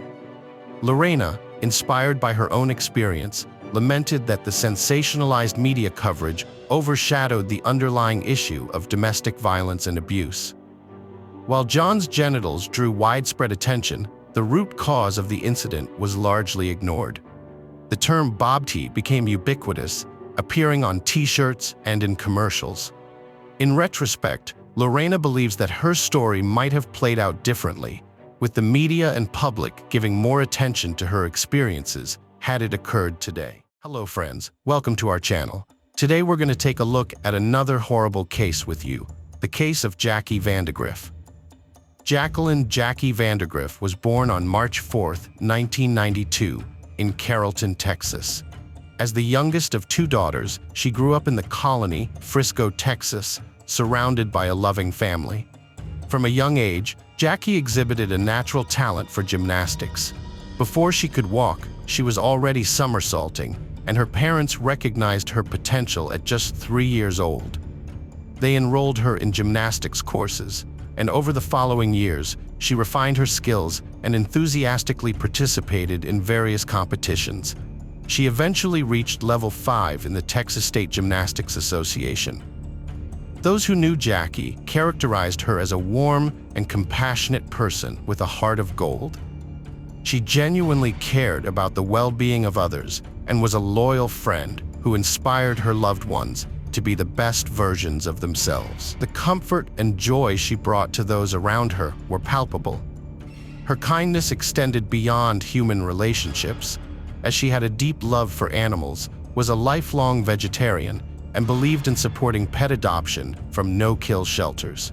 Jackie's passion for reading was unmatched, with the Harry Potter series ranking high on her list of favorites. Immersing herself in the magical world of Hogwarts was a regular escape for her. Besides reading, Jackie had a deep affection for music, boasting an eclectic taste that spanned from Pink to James Taylor and Rob Thomas. Her love for musicals was particularly strong, with Rent being a favorite she would attend every local performance of. After graduating from Wakeland High School in Frisco, Jackie went on to pursue a career in cosmetology at the Paul Mitchell School. She successfully completed her training and earned her license as an esthetician. Not one to rest on her laurels, Jackie opted to further her education at Texas Woman's University, where she majored in nutrition and food science. She firmly believed that good nutrition was essential and advocated for everyone's access to proper nourishment. Her ultimate vision was to educate others about the significance of healthy eating, empowering them to make informed choices. Jackie Vandergriff seemed destined for greatness, a college junior on track to achieve her dreams and make a positive impact on the world. However, a chance encounter with an evil person in the summer of 2016 would devastate her life forever. On Wednesday, September 14, 2016, shortly after dawn, a Grapevine Police Department officer in Grapevine, Texas, received a distressing call. The caller reported finding a body near Grapevine Lake. When the officer arrived at the scene, they found a scorched area with a plastic blue kiddie pool containing a badly burned body. The body was charred beyond recognition, making it impossible to determine its identity, age, or gender. The badly burned remains of a body were taken to the medical examiner's office, where fingerprint identification later confirmed that they belonged to 24-year-old Jackie Vandergriff. As detectives investigated Jackie's final hours, they discovered that she was last seen in Denton, near the college, where she had visited 2 bars, Fry Street Public House and Shots and Crafts. The autopsy conducted by the medical examiner revealed the shocking extent of Jackie's injuries. She had been killed, dismembered, decapitated, and set on fire. Most disturbingly, her killer had removed her heart. As news of Jackie's brutal murder spread throughout Denton, detectives began receiving tips from people claiming to have seen a suspicious man near the crime scene, where a fire had been set.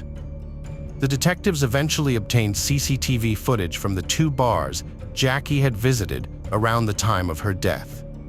At 7 p.m., a man entered the Fry Street Public House, where he sat at the bar and had a drink. An hour later, Jackie arrived and struck up a conversation with the bartender and the man. Security footage captured their interaction, providing valuable clues about their possible connection. After spending about 45 minutes at the Fry Street Public House, Jackie posted a tweet at around 8:45 p.m., saying she was glad she decided to get off Tinder and walk to a bar. Shortly after, Jackie and the man left the bar together and headed to Shots and Crafts, where they joined a group of women around 9:45 p.m. The pair left Shots and Crafts together. The detectives used CCTV footage to track Jackie and the man she was with, following their journey to the convenience store where the man had parked his car. Jackie was seen getting into the car, and at that point, everything seemed fine. However, this was the last time Jackie was seen alive before her murder. The detectives interviewed the bartender at the Fry Street Public House, where Jackie had gone to apply for a job. The bartender remembered Jackie having a friendly conversation with him and a male customer, but he had no information about what happened to Jackie and the man after they left. The detectives also reviewed security footage from Shots and Crafts, where Jackie was seen with the man and a group of women. One of the women remembered receiving a business card from the man, who was a personal trainer. She had exchanged contact information with him because she was interested in fitness. Although this detail seemed insignificant at first, it would later prove to be a crucial discovery in the investigation. To their amazement, the woman still had the card in her hand and was more than willing to share the information with the investigators. On the card, they found the name Charles Bryant. By that time, the detectives had already obtained footage from Walmart, taken at 4 a.m., which clearly showed Charles buying a shovel. The detectives then conducted a thorough investigation to uncover the true identity of Charles Bryant, who was the last person seen with Jackie before her murder. Their discoveries proved to be deeply unsettling. Charles Bryant, a 29-year-old man, lived about 20 miles away from Denton, but for some reason, the city held a strong attraction for him. What was drawing him to Denton was a desperate attempt to rekindle his relationship with his ex-girlfriend, Caitlin, who was a resident of Grapevine and a student at the University of North Texas. In May 2016, Caitlin graduated from high school and met Charles Bryant at the restaurant where she worked in Grapevine, Texas. Charles, a personal trainer and bartender in his late 20s, stood out from the boys Caitlin knew from school.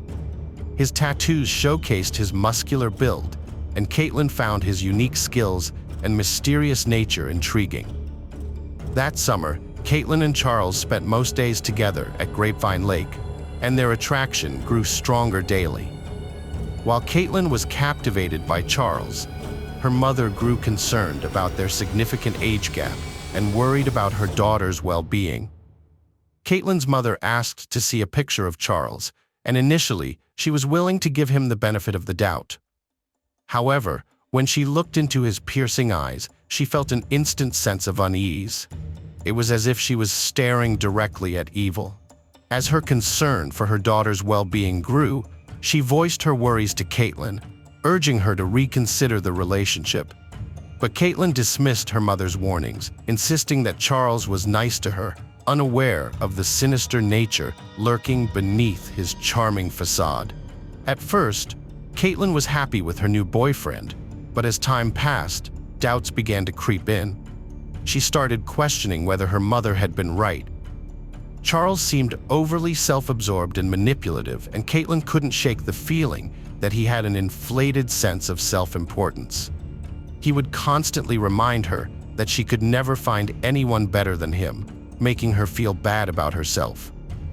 By mid-August 2016, Caitlin was preparing to leave for college in Denton, and she had decided to end her relationship with Charles due to the numerous red flags she had noticed.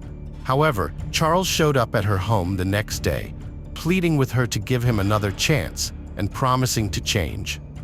Caitlin was persuaded, and they got back together. Only a week later, Caitlin moved to Denton to start her freshman year at college. After settling in, she finally broke up with Charles for good. Charles, however, refused to accept the breakup. On August 24th, the police found Charles on the University of North Texas campus during a traffic stop. They initially suspected him of driving under the influence, but his blood alcohol level was within the legal limit. Instead, he was arrested on several outstanding warrants and subsequently released. Charles returned to the University of North Texas several hours later and knocked on Caitlin's dorm room door, which he had surprisingly tracked down. When Caitlin answered, she immediately called 911, and by the time the officer arrived, Charles had already disappeared. The officer questioned Caitlin, who explained that she had ended their relationship due to Charles' abusive behavior and the way he spoke to her. As a result, the officer issued Charles a temporary no trespass order, prohibiting him from entering the UNT campus. Despite this, Charles was undeterred and determined to find ways to reach Caitlin, despite the restrictions. On August 31st, Charles coincidentally encountered Caitlin on her first day at a new job. Recognizing him, Caitlin asked Charles to leave. She then scheduled a meeting with her manager to discuss the situation and request that Charles be barred from entering the business premises. However, the manager regretfully informed Caitlin that he lacked the authority to grant her request. This incident ultimately forced Caitlin to quit her job. Despite her best efforts to avoid him, Charles was more determined than ever to confront Caitlin. He was hell-bent on exacting revenge and causing her even more harm. The vicious cycle of fear and intimidation continued, driven by Charles's all-consuming obsession, putting Caitlin's life in constant danger. Meanwhile, Caitlin's decision to stay on campus at the University of North Texas worried her mother sick. Her mother begged her to return home, where they could keep her safe, but Caitlin was adamant that she was safe in her dorm room. She felt secure within the university's walls. On September 6th, a terrifying incident shook Caitlin to her core when Charles suddenly showed up at her dorm on campus. As he pounded on her door, Caitlin's worst fears took over, and she hid in her roommate's closet. From her hiding place, she could hear Charles coaxing her to come out, claiming he had something for her. Her darkest fears began to materialize, and her mind raced with frightening scenarios of what Charles might have planned for her. Caitlin was terrified for her life, so she made a quick decision and called 111 from inside the closet, speaking in a whisper because she was afraid Charles could hear her. The dispatcher asked her to speak up several times, but Caitlin was too scared to talk clearly. No matter how hard the dispatcher tried, Caitlin's voice was barely loud enough to be heard because she was so frightened. The police arrived soon, but Charles had already run away. However, he left a creepy reminder that he had been there, flowers, and a 2-page handwritten letter addressed to Caitlin. The letter had disturbing messages that made the young woman even more afraid. Just a few minutes after the incident, the police caught Charles outside the campus, dressed in exercise clothes, as if he had been jogging. As a student, he was arrested for trespassing and released on bail a few hours later. Despite Caitlin's efforts to cut off all contact with Charles by blocking him on her phone, email, and social media, he kept finding new ways to reach her. Charles created multiple accounts to make sure he could still communicate with her. Recognizing that Charles's behavior had become increasingly threatening, the police intervened to help Caitlin obtain a protective court order. The very next day, she formally filed a petition for the order, which granted her legal protection against further harassment. However, despite his first arrest, Charles continued to attempt to contact Caitlin. These unwanted communications led to his second arrest for stalking, as he repeatedly violated the terms of the protective order. It was his third arrest within 2 weeks of his second arrest. Charles posted a $5,000 bond and was released from custody while out on bail. Charles Bryant went to Fry Street, a location where Caitlin frequently spent time. Although there was only circumstantial evidence, detectives were certain that Charles had met Jackie Vander Griff there, possibly linking him to Jackie's murder. However, no physical evidence existed. When the detectives assisting Caitlin with her stalking case at UNT learned that Charles was the prime suspect in a murder, they grew concerned for Caitlin's safety. Caitlin claimed she was okay, but in the days following Jackie's murder, Charles sent her numerous photos, texts, and emails. On September 18th, the police took Charles into custody for violating Caitlin's protective order. During his incarceration, detectives hoped to uncover more evidence linking Charles to Jackie's murder. While being interrogated, Charles was shown a picture of Jackie and claimed to have seen her at the bar, but denied knowing anything about her. Concurrently, a search warrant was executed at Charles's residence. The search yielded a large military-style knife and a Texas Woman's University purse, which was identified as Jackie's school purse. Additionally, the search team found a kiddie pool that had gone missing from Charles's backyard, matching the one where Jackie's body was discovered. The detectives sought the expertise of a seasoned professional who had worked with prolific killers, including the Texas Rangers. This expert was knowledgeable about the mentalities of individuals like Charles, aware that they often have a strong urge to discuss their crimes. When the interview started, Charles claimed to have no memory of Jackie. However, the expert suspected he was hiding something. The expert thought Charles knew more about Jackie's fate than he was letting on.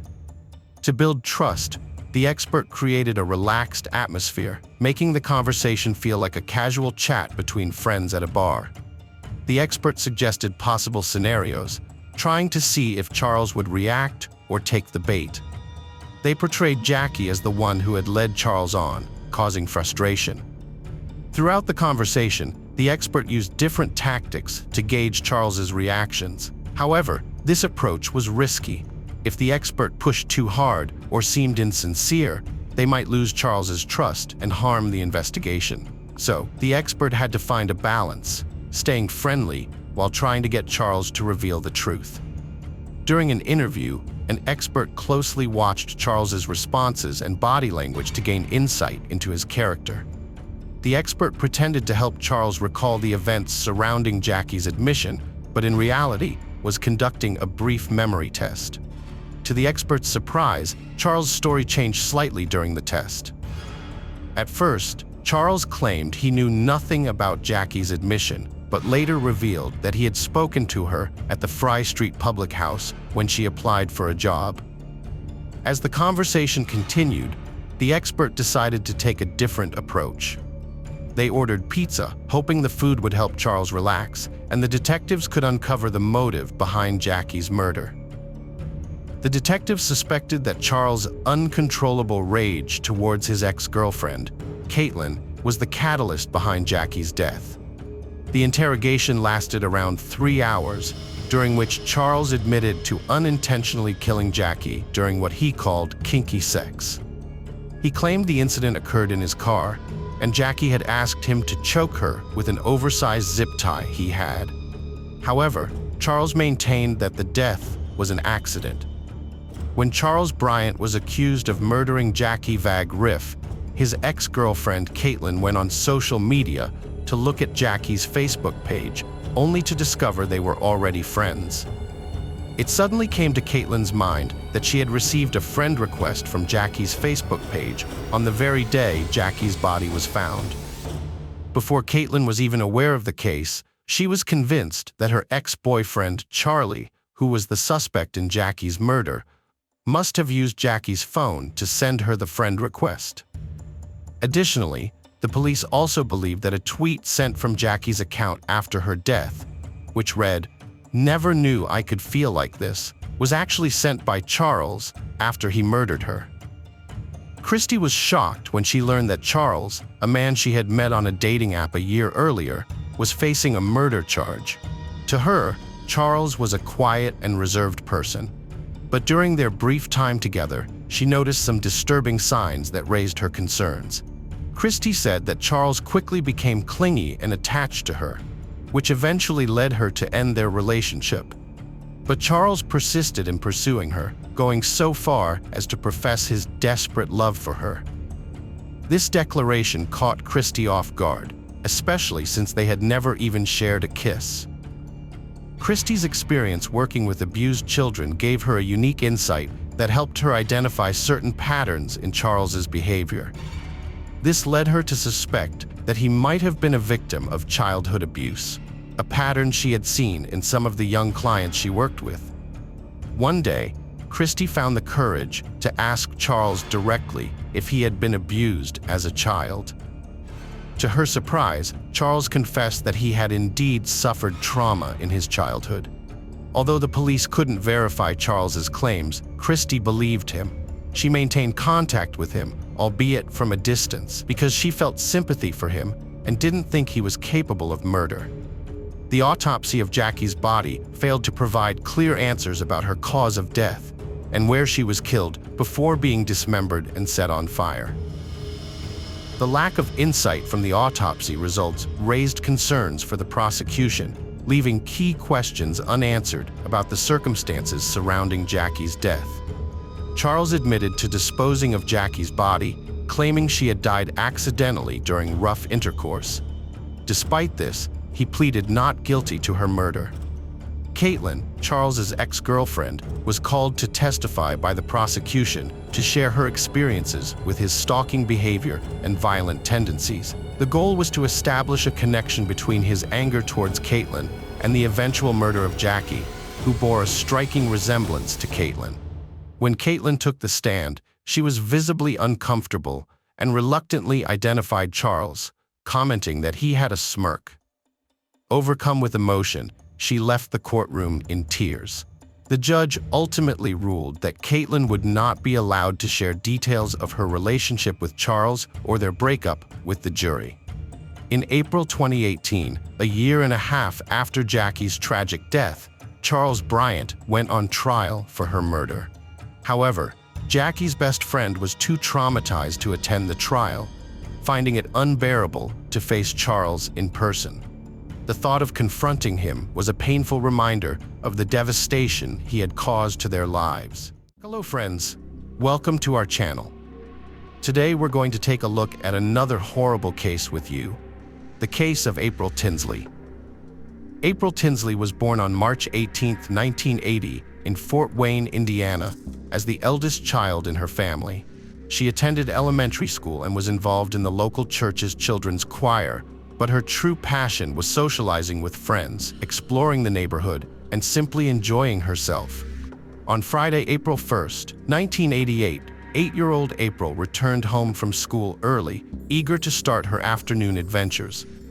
After lunch, she asked her mom if she could visit her friend Nicole, who lived just a few hundred yards away. Her mom consented, as she had many times before.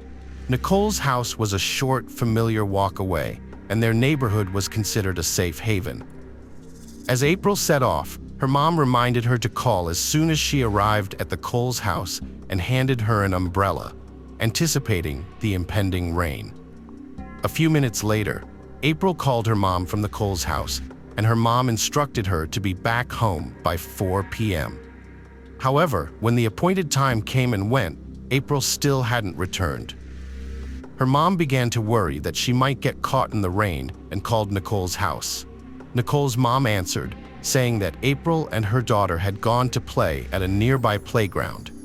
While they were there, it started to rain, and April realized she had left her umbrella at Nicole's house. April told Nicole she would walk to her house, retrieve the umbrella, and then head home, as she had promised her mom. Nicole, on the other hand, decided to visit another friend's house, and the girls went their separate ways. However, when Nicole's mom informed April's mom that April never stopped by to get the umbrella, despite leaving the playground almost an hour ago, April's mom immediately grew concerned. She alerted her husband that their daughter was missing, and they set out to search for her. Several neighbors joined in upon hearing about April's disappearance, and together they combed all the streets connecting Nicole's house, the playground, and their home. But they found no sign of her. The parents then decided to contact the police. Officers arrived at the Tinleys' home, obtaining a photo and description of April, and promptly launched a search effort. Within hours, dozens of neighbors joined the search party, eager to help the family locate their daughter. The search area spanned several miles around April's usual route, but despite their efforts, no signs of her were found. As night descended, the police began to suspect that they were likely dealing with a kidnapping, reasoning that if April had simply gotten lost, she would have been located by now. It was as if she had disappeared into thin air. The next day, the search area was broadened, and news of April's disappearance swept through the city. Despite an influx of police and volunteers joining the effort, they still couldn't find her or any leads. This continued for 3 days until April 4th, when a jogger phoned 911, reporting a disturbing discovery. While running along a road about 20 meters from April's home, he had noticed something peculiar in a ditch. As he drew closer, he realized it was a human body. The police rushed to the scene and confirmed the worst. It was April Tinsley. She was fully clothed, except for one shoe.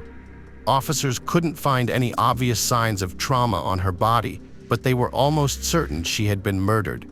They theorized that an unknown perpetrator had killed her elsewhere, then brought her to this field and left her body in a ditch. Police also discovered an adult toy nearby, although they weren't sure if it was linked to the case. Later, they found April's second shoe lying on the other side of the road, a few hundred yards from her body. Medical experts determined that April's death was caused by asphyxiation, and she had also been sexually assaulted. They established that her death had occurred within the 48 hours preceding the discovery of her body, indicating that the perpetrator had held her captive for some time. Although forensic science and DNA analysis were still in their infancy, experts managed to collect evidence from the body.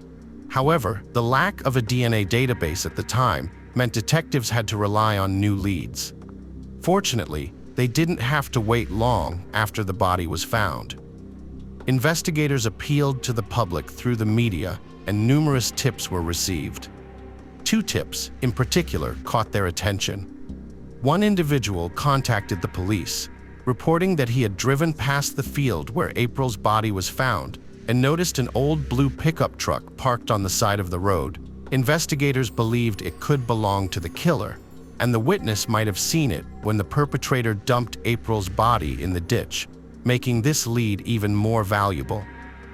A woman living along the route from the playground to Nicole's house reported seeing a girl resembling April on the day of her disappearance.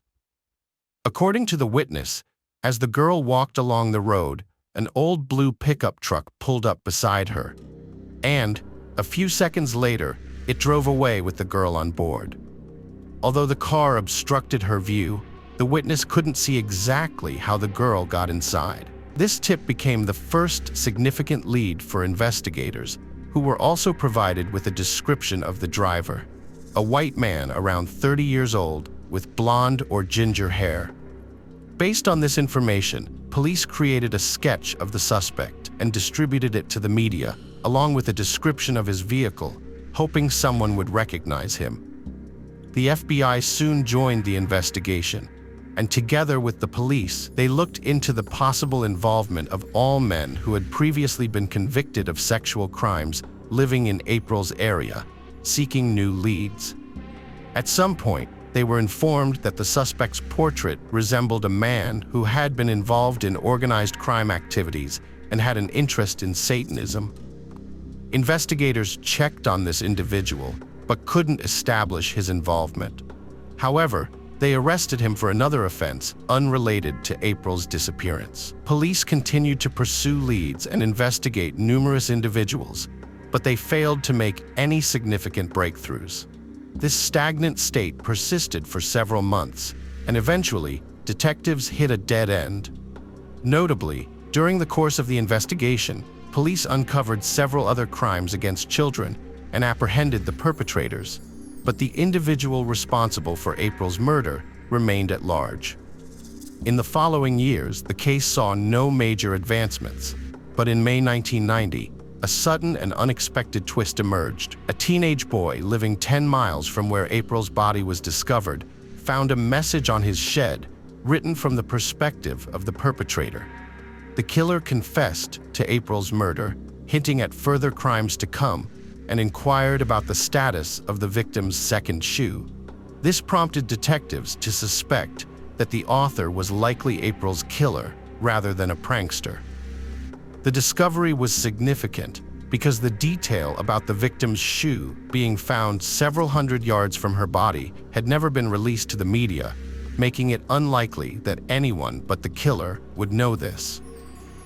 Another fascinating aspect of the message was that it had initially been written in pencil and then traced over in marker.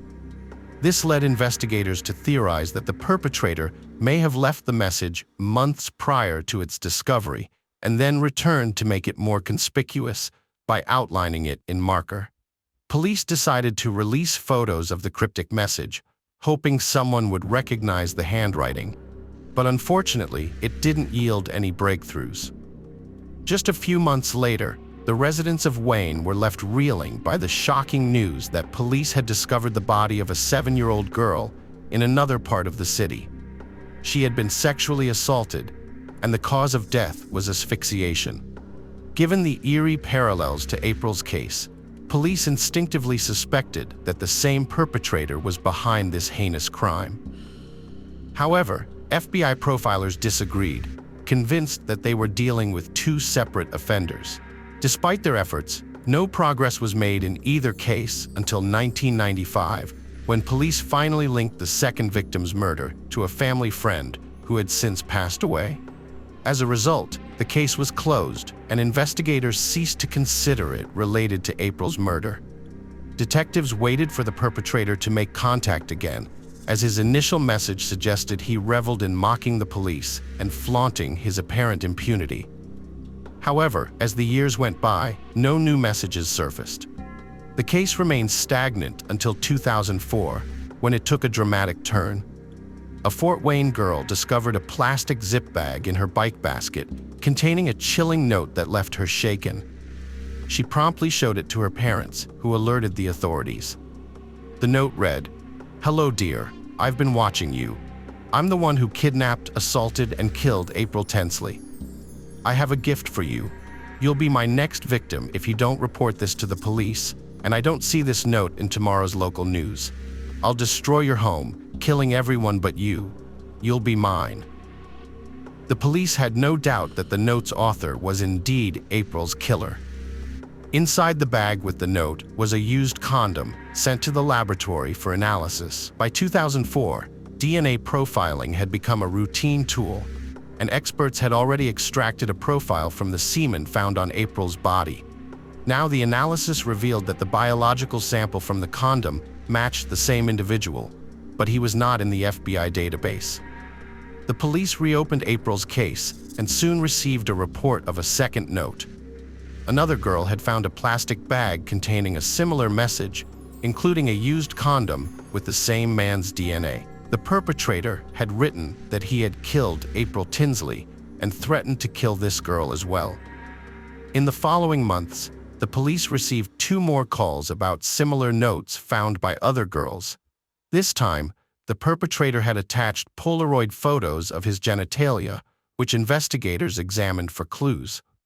Although all they noticed was a green pattern on the bedsheet in the background, they tried to locate stores selling similar bedding, but it didn't lead to a breakthrough. Within just a few months, the perpetrator had left a total of 4 notes, but then fell silent for years. Once again, in 2009, the FBI released a detailed profile of the killer, including witness-identified physical characteristics, but unfortunately, it yielded no leads. For Fort Wayne investigators, this case remained a top priority for several compelling reasons. Firstly, and most importantly, they were driven to achieve justice and bring the perpetrator who took April's life to account. The killer's audacity was further demonstrated by his taunting messages to the police, which suggested he believed he would never be caught, and his threats against other girls. In a brazen move, he left behind his DNA for detectives to find, providing them with numerous biological samples. However, despite the wealth of evidence, April's killer remained absent from the FBI's database over the years, indicating he had avoided serious criminal convictions and continued to live freely. In 2012, a popular television program about unsolved crimes featured April's case, generating a fresh wave of tips, but each one ultimately led to a dead end. In 2015, detectives reopened the investigation and turned to Parabon, a company that provided law enforcement agencies with a novel service, creating portraits of individuals based on their DNA samples. This innovative approach had already successfully solved several cases. Investigators shared the portrait of the suspect in April's case online and with the media, hoping someone would recognize the person. However, luck was not on their side, and they didn't receive any valuable leads, but the police remained determined. Years later, in 2018, they contacted Parabon again, this time to explore genetic genealogy, a pioneering approach. This method involves experts taking a DNA sample and scouring publicly available genetic databases for any relatives of the DNA owner, no matter how distant.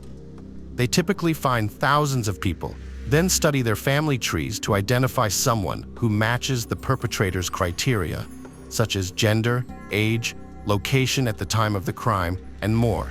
The unique aspect of this method is that the DNA owner doesn't need to be in a database.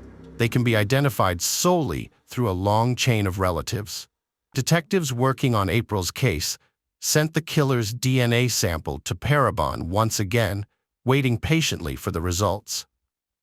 The process of tracing relatives and studying their family trees was a lengthy one, requiring experts to sift through vast amounts of data over several months.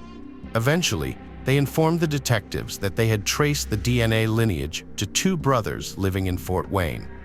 Now, the police had to determine which of the brothers was the killer. They placed both men under surveillance, collecting their trash in the hopes of extracting DNA samples. It wasn't long before the experts called the detectives with the long-awaited news. 30 years after the murder, they had found a perfect match. The DNA taken from the victim's body and the condoms matched the DNA of one of the brothers, 59-year-old John Miller, who lived in the small town of Grail, not far from where April's body was found. At the time of the murder, he was 29 years old and resided in the same trailer. The police decided to obtain a direct DNA sample from Miller and interrogate him. When they arrived at his trailer and asked him to accompany them to the station, he astutely guessed they were there about April Tinsley. On the way to the station, Miller engaged in small talk, appearing remarkably relaxed. At the interrogation, Miller neither denied nor contested the allegations and confessed to abducting, sexually assaulting, and murdering April. He claimed to have deliberately targeted Fort Wayne, spotting April on a deserted street and telling her to get into his car, to which she silently acquiesced. He then took her to his trailer, where he assaulted and killed her before dumping her body. Miller's lawyer advised him to plead not guilty to protract the legal process. However, he was offered a deal. In exchange for admitting guilt, the death penalty would be commuted to an 80-year prison sentence. Miller accepted the deal, admitted his guilt, and received the 80-year sentence. April's mother was disappointed that Miller escaped the death penalty, but given his advanced age, it is unlikely he will ever be released. April's father, on the other hand, thanked the investigators for their tireless efforts in finding his daughter's killer. The detectives believe Miller had a motive for wanting to be caught. He deliberately courted attention, taking risks such as leaving DNA samples at the crime scene. They suspect he was either prepared to be found out or actively sought it. Hello friends, welcome to our channel. Today we're going to take a look at another horrible case with you, the case of Carmen Thomas. Carmen Thomas was born on October 30th, 1987, in South Africa. When she was just 10 years old, her father passed away. This tragic loss had a profound impact on her family, and they decided to Whitby, United Kingdom, to live with relatives. However, they did not find the peace they were seeking, and after some time, they returned to South Africa. Despite the challenges she faced, Carmen decided to stay with her relatives when she turned 18. She later moved to London, where she completed her studies and earned a master's degree in marketing. Carmen had a strong and charismatic personality that drew people to her. She was a loyal friend and companion to many, but living in a big city like London came with a high price tag. To maintain a decent standard of living, Carmen had to work hard. During the day, she worked as a marketer in a store, and in her free time, she worked part-time in a gentleman's club. Although her choice of part-time job may seem unusual, Carmen was a girl with strong values and never engaged in unnecessary or undignified behavior, which earned her the respect of her clients. In this place, she met Brad Callahan, a charming and flamboyant man. Born in New Zealand in April 1978, Brad's parents separated when he was 9 years old, and he stayed with his mother. They later moved to Australia in 2001.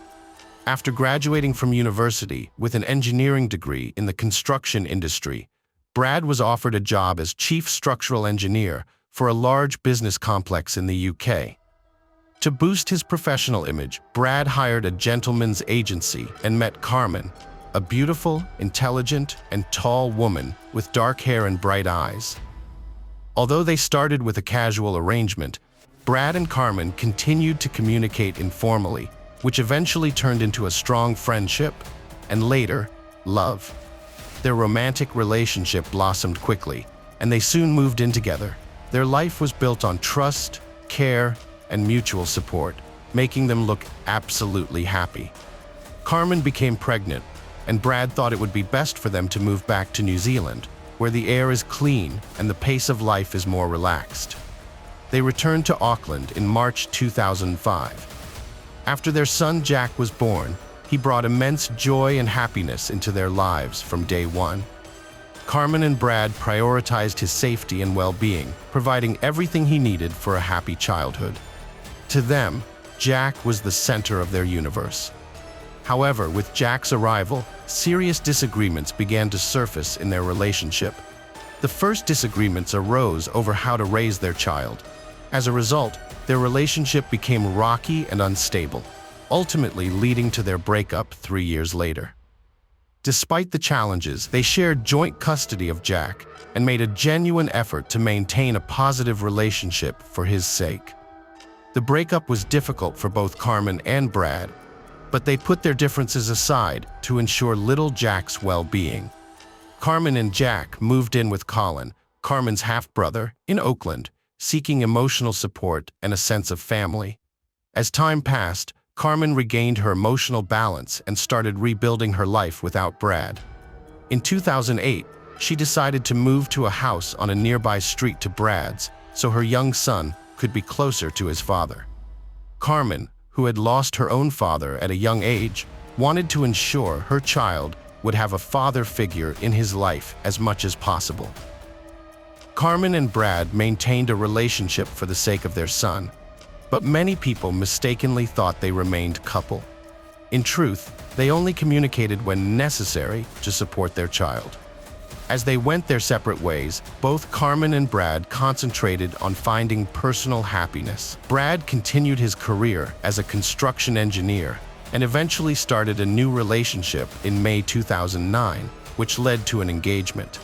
Carmen focused on raising their son while working at the Gentlemen's Club, which upset Brad.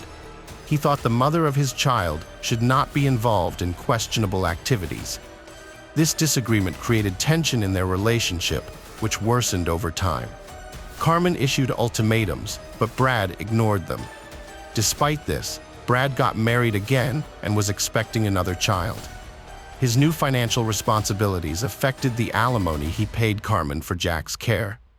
The money issue triggered a series of scandals. On March 19, 2010, neighbors called the police due to a domestic violence incident. Carmen was involved in a physical altercation with Brad during an argument and received a warning. Their relationship finally broke down. Even after separation, arguments continued. Each new question about Jack's care sparked aggression and conflict between the two former lovers. They couldn't agree on something as simple as which school Jack should attend, leading to more disputes. On June 29, 2010, Brad visited Carmen's house to finalize a written agreement for child support and discuss a new school for Jack. However, Carmen was unhappy with the document and refused to sign it. In a heated argument, she shouted that Jack was not Brad's son and told him to leave. Brad departed. 2 weeks passed without Brad contacting Carmen. Concerned for her safety, Brad reported Carmen Thomas missing to the police on July 13, 2010. The authorities took his report and launched an investigation. By analyzing video footage and interviewing neighbors, investigators were able to piece together a timeline of events leading up to Carmen's disappearance, uncovering crucial details that would aid in the search for her. On June 29th, a surveillance camera caught Carmen on tape at a nearby supermarket, not far from the house she shared with Jack. The police were alerted to the house when they noticed that there was no garbage can outside, which seemed unusual. Upon inspecting the house, they found traces of blood on the front door, washing machine, and shower. Forensic experts used luminol to detect blood evidence, which reacts with the iron in hemoglobin. The test revealed multiple patterns of bloodstains on the bathroom door and floor, confirming their suspicions. The landlady reported that on June 29th she heard loud screams, followed by prolonged crying and moaning. She went to Carmen's door, but no one answered. When she looked out the window, she saw a street trash can and an overturned drying rack on the ground. Alarmed, she called her husband. Before he arrived, Brad emerged from the house, holding dirty clothes. When he saw the landlady, he hastily explained that Carmen had undergone a medical procedure and had vomited blood. However, the landlady was suspicious, noting that Brad looked like he had just showered. Despite her doubts, she didn't call the police, as she had no reason to disbelieve Brad's story. The police investigation focused on Carmen's cell phone, which showed a steady stream of messages and calls. However, the tone and style of these communications didn't match Carmen's usual way of communicating. This sparked even more questions. Where did Carmen go for medical help, and why? Fortunately, the answers weren't far off. As the investigation continued, Carmen's car was discovered. In the back seat, her personal belongings, including luggage and clothes, were found. A closer look at the seized suitcase revealed bloodstains on some items. A note in the car revealed that Carmen owed money to her employer. A surprising discovery was made in the glove compartment, an envelope with Misty's name on it, containing $270. Police Inspector Mark Benefield suspected foul play after discovering bloodstains in Carmen's car. A search of the countryside southeast of Auckland was conducted, but Carmen's body was not found. The investigation continued, with detectives analyzing Carmen's and Brad's phone records. They made a surprising discovery. Both phones were in the same location throughout the search period, and Carmen's phone hadn't connected to a cell tower in Hamilton. A crucial piece of evidence was a missing trash can, which had vanished from its usual spot near the house on the day Carmen disappeared. A neighbor had seen it through her window. But why was it necessary for the trash can to be inside the house in the first place? The police investigated Brad's phone and financial records, which revealed some suspicious purchases on June 30th, including a meat cleaver, a large plastic container, and garbage bags. By examining Brad's daily routine, they found some unusual events that didn't fit his normal pattern. One day, he arrived at the construction site very early and spent a long time walking alone around the property. While this was unusual, it wasn't enough to raise concern among the workers who saw him. As the evidence mounted, including Carmen's phone and Brad's questionable purchases, he went from being a victim to a suspect. The police believed that Brad had killed Carmen by hitting her on the head multiple times and then hiding her body. On September 21st, Brad was arrested and charged with Carmen's murder and attempting to modify the course of justice. He pleaded not guilty and was scheduled for trial. In a surprising coincidence, Brad's second son was born to his new partner while he was in custody, causing a wave of emotion and resentment in the young father. 9 days after his arrest, Brad broke down and revealed to investigators where he had buried Carmen's body. Brad concocted a plan to make it seem like Carmen had left for Hamilton and never came back. Confident in his scheme, he was convinced he'd pulled it off. However, life had other plans. Under interrogation, Brad recounted the events of that fateful day. It began with a heated argument, which ended with Carmen kicking Brad out of the house and claiming Jack wasn't his son. Brad left, but 5 minutes later, he returned and struck Carmen on the head with a baseball bat, rendering her unconscious. The impact was severe, causing blood to gush from the wound and stain the floor bright red, accompanied by labored breathing. Standing over Carmen's lifeless body, Brad's eyes blazed with a wild, unhinged expression. He realized the gravity of his actions, but his anger and resentment towards Carmen's words clouded his judgment. In a fit of rage, he unleashed several more punches. Although aware of the irreparable consequences, his obsessive fury consumed him. Fleeting memories of happier times flashed before his eyes, but they were now forever lost. Brad knew his life would never be the same after that devastating moment, but he felt no remorse as he had eliminated his primary problem, and Jack was now exclusively his. After regaining consciousness, Brad took a shower and discreetly left Carmen's house. In the subsequent days, he took swift action to dispose of Carmen's body and conceal the evidence of the crime. He contacted his friend and arranged to meet him outside a supermarket, asking him to purchase 3 black garbage bags, kerosene, and cleaning supplies. Brad waited outside the store, trying to avoid raising suspicions. Once his friend had made the purchase, Brad returned to the apartment and began the cleanup process. He meticulously wiped away the blood spatter and then placed the body in a garbage bag, which he later discarded in a trash can.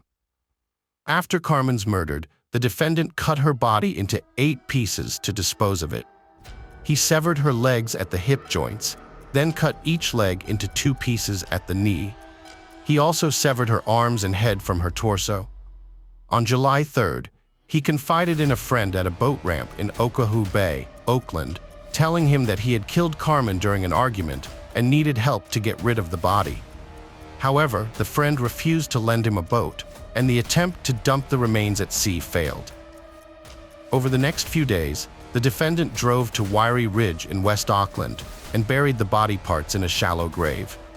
On July 7th, he drove Carmen's car to Hamilton and abandoned it in a hotel parking lot, leaving behind a suitcase of clothes and other personal belongings to make it seem like she had intentionally left. However, in his hurry, he failed to notice that the suitcase also contained bloody clothes. After disposing of the car, Brad attempted to create the illusion that Carmen was still alive by sending text messages from her cell phone to her friends. He pretended to be Carmen, claiming she was unwell and had been in poor health for days. However, Brad's plan ultimately failed. On October 1st, the police searched the burial site indicated by Brad and discovered Carmen's body. Her remains were found in plastic containers in a makeshift grave on Wyrie Ridge, and an autopsy revealed that she had died from multiple head injuries, including a fatal blow that caused a compressed skull fracture. After forensic examinations, Carmen's body was returned to her family for burial. A private funeral was held at Green Lane Christian Center on October 13th to honor Carmen, a young mother known for her cheerful, kind, and successful nature. Her son, little Jack, was only able to hug and kiss her white casket, having waited and hoped to see and hug his mother. The first court hearing for Carmen's case took place on February 8, 2011. Judge Venning found the crime to be unintentional, taking into account Brad's claim that he acted in a fit of rage. While Judge Venning acknowledged this, he was less lenient when it came to Brad's attempted cover-up.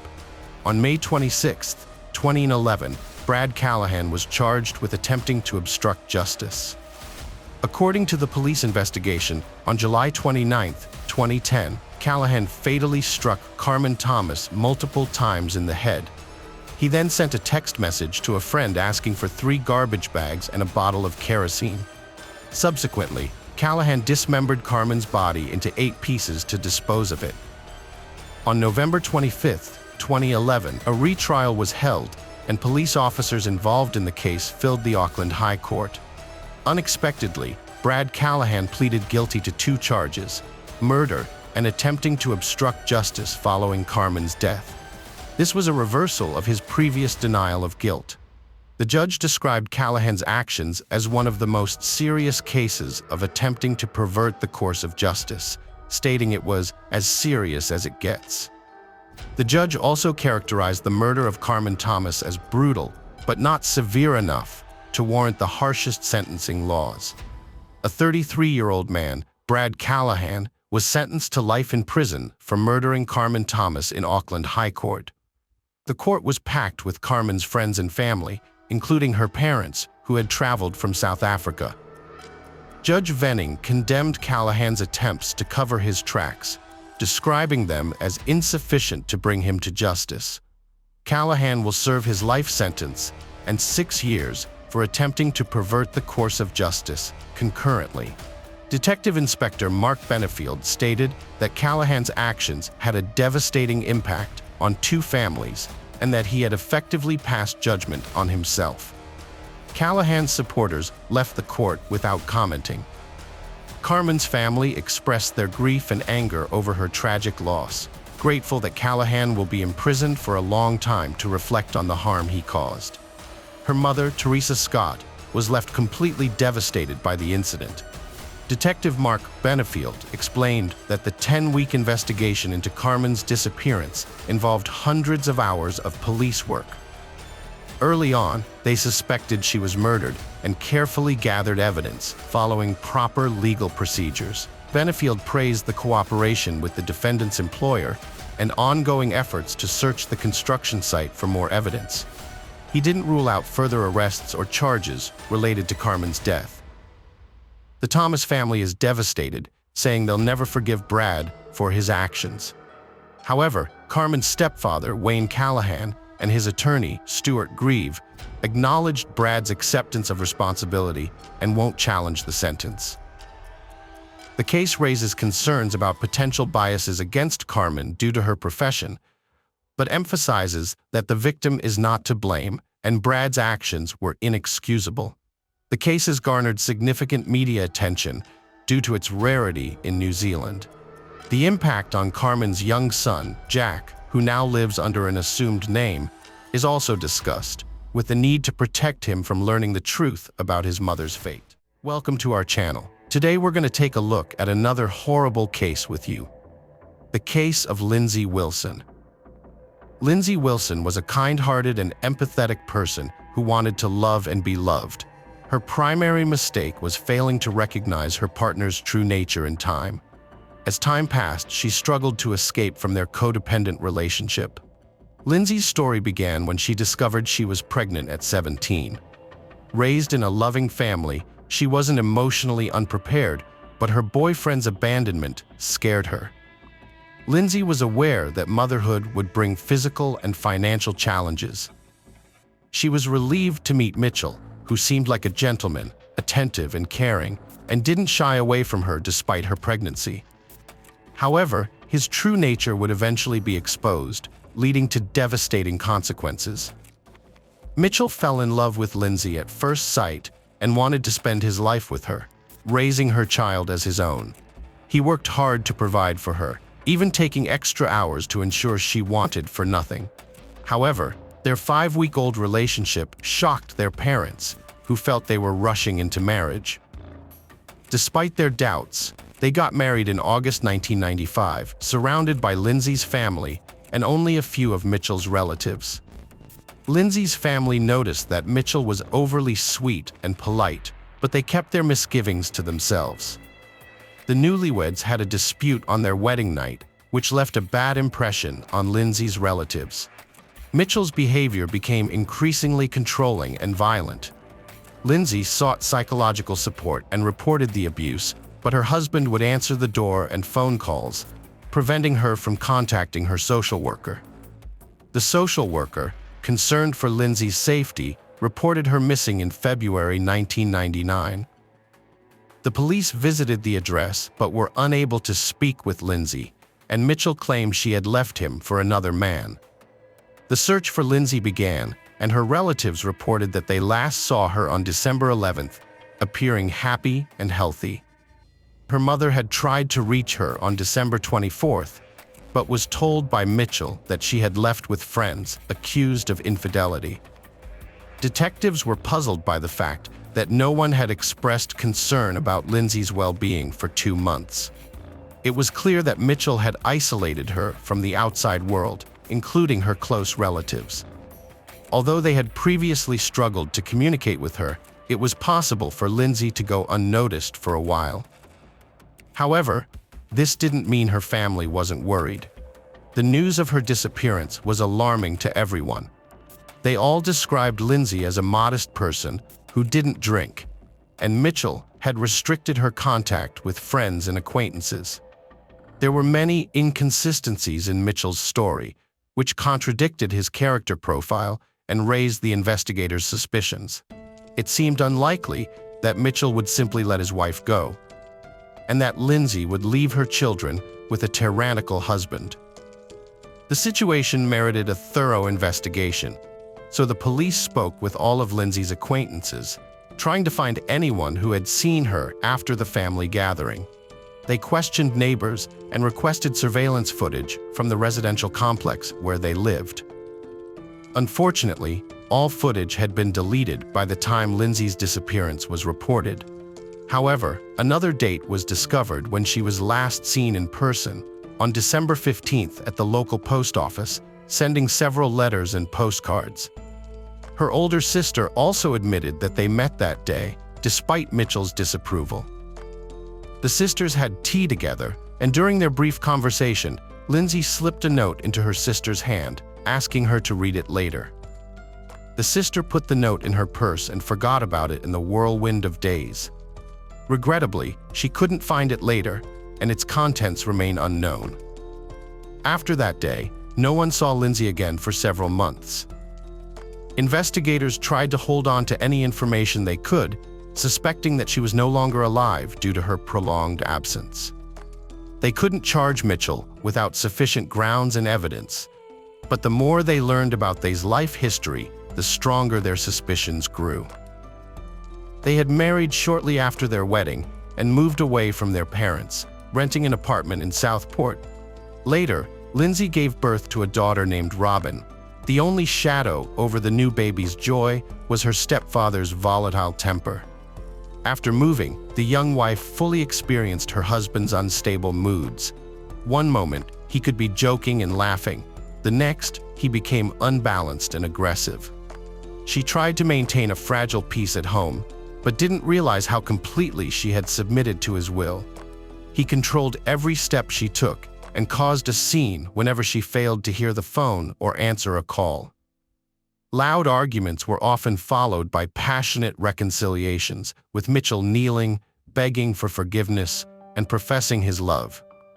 For a while, it seemed that peace had returned to the family, but then the cycle would start again.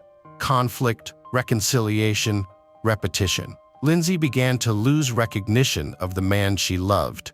She often told her relatives about what was happening, and they advised her to return home and end her suffering. It was hard for the young woman to admit her mistake. In one interview, the Wilsons mentioned that she always lived with thoughts of the past, each time her husband assured her he would change and everything would be fine. As a loving wife, she wanted to believe him and waited for him to return to his former self, gentle and caring. Meanwhile, Mitchell increasingly tightened his grip and control, forbidding his wife to go out alone in the evenings and eventually restricting her from being anywhere without him. He was jealous of her every move, yet he himself was seen in dubious liaisons. Lindsay confided in her older sister about her suspicions of her husband Mitchell's infidelity. She shared an incident where a woman came to their home looking for him and was shocked to learn he was married. This led to an argument that escalated into physical violence. From then on, physical abuse became a regular part of their life as Mitchell sought to control Lindsay and maintain his reputation. Mitchell began to isolate Lindsay from her neighbors, friends, and family, despite her efforts to secretly maintain contact with them. Lindsay stayed in the marriage because Mitchell provided a comfortable life, financially supporting her and their child. However, when she discovered she was pregnant again, she knew she didn't want more children and decided to terminate the pregnancy. When Mitchell found out, he became enraged, hurling insults and physically intimidating her. Lindsay packed her things, took her child, and returned to her parents' home. Her family was relieved, and she proceeded with the pregnancy termination as planned. Over time, she began to miss Mitchell, who frequently called and begged her to come back. Mitchell eventually convinced Lindsay to give him another chance, and initially, everything seemed to go well. However, his severe anger outbursts continued, and he destroyed their apartment, leading to them being evicted. They had to take out a large loan and move to a more modest apartment. Their relationship continued to deteriorate, with Mitchell frequently leaving home for days or weeks at a time. Lindsay grew accustomed to his behavior, but eventually filed for divorce and returned to her parents' home. She realized she couldn't cope with the separation on her own and reached out to a local charity that assisted women in difficult situations. With their help, Lindsay found subsidized housing in another city and took measures to distance herself from Mitchell, including obtaining a restraining order. She began to rebuild her life, started a journal, and sought therapy. Despite her precautions, Mitchell discovered her phone number and began calling her, demanding to see their son. Lindsay, who had been feeling lonely, reunited with Mitchell despite her relatives' and friends' disapproval. They began living together again, which shocked those who cared about her. However, Mitchell remained unpopular with them, and they eventually stopped communicating with Lindsay, believing she had returned to an abusive relationship. This decision ultimately proved fatal. Initially, Mitchell was cooperative during the investigation into Lindsay's disappearance. However, as the case gained media attention, he shifted his focus and became a public figure, inviting journalists into his home. His numerous media appearances seemed insincere, with some viewers noticing a smirk on his face. Lindsay's parents and detectives viewed Mitchell as the prime suspect, but the lack of direct evidence hindered their efforts.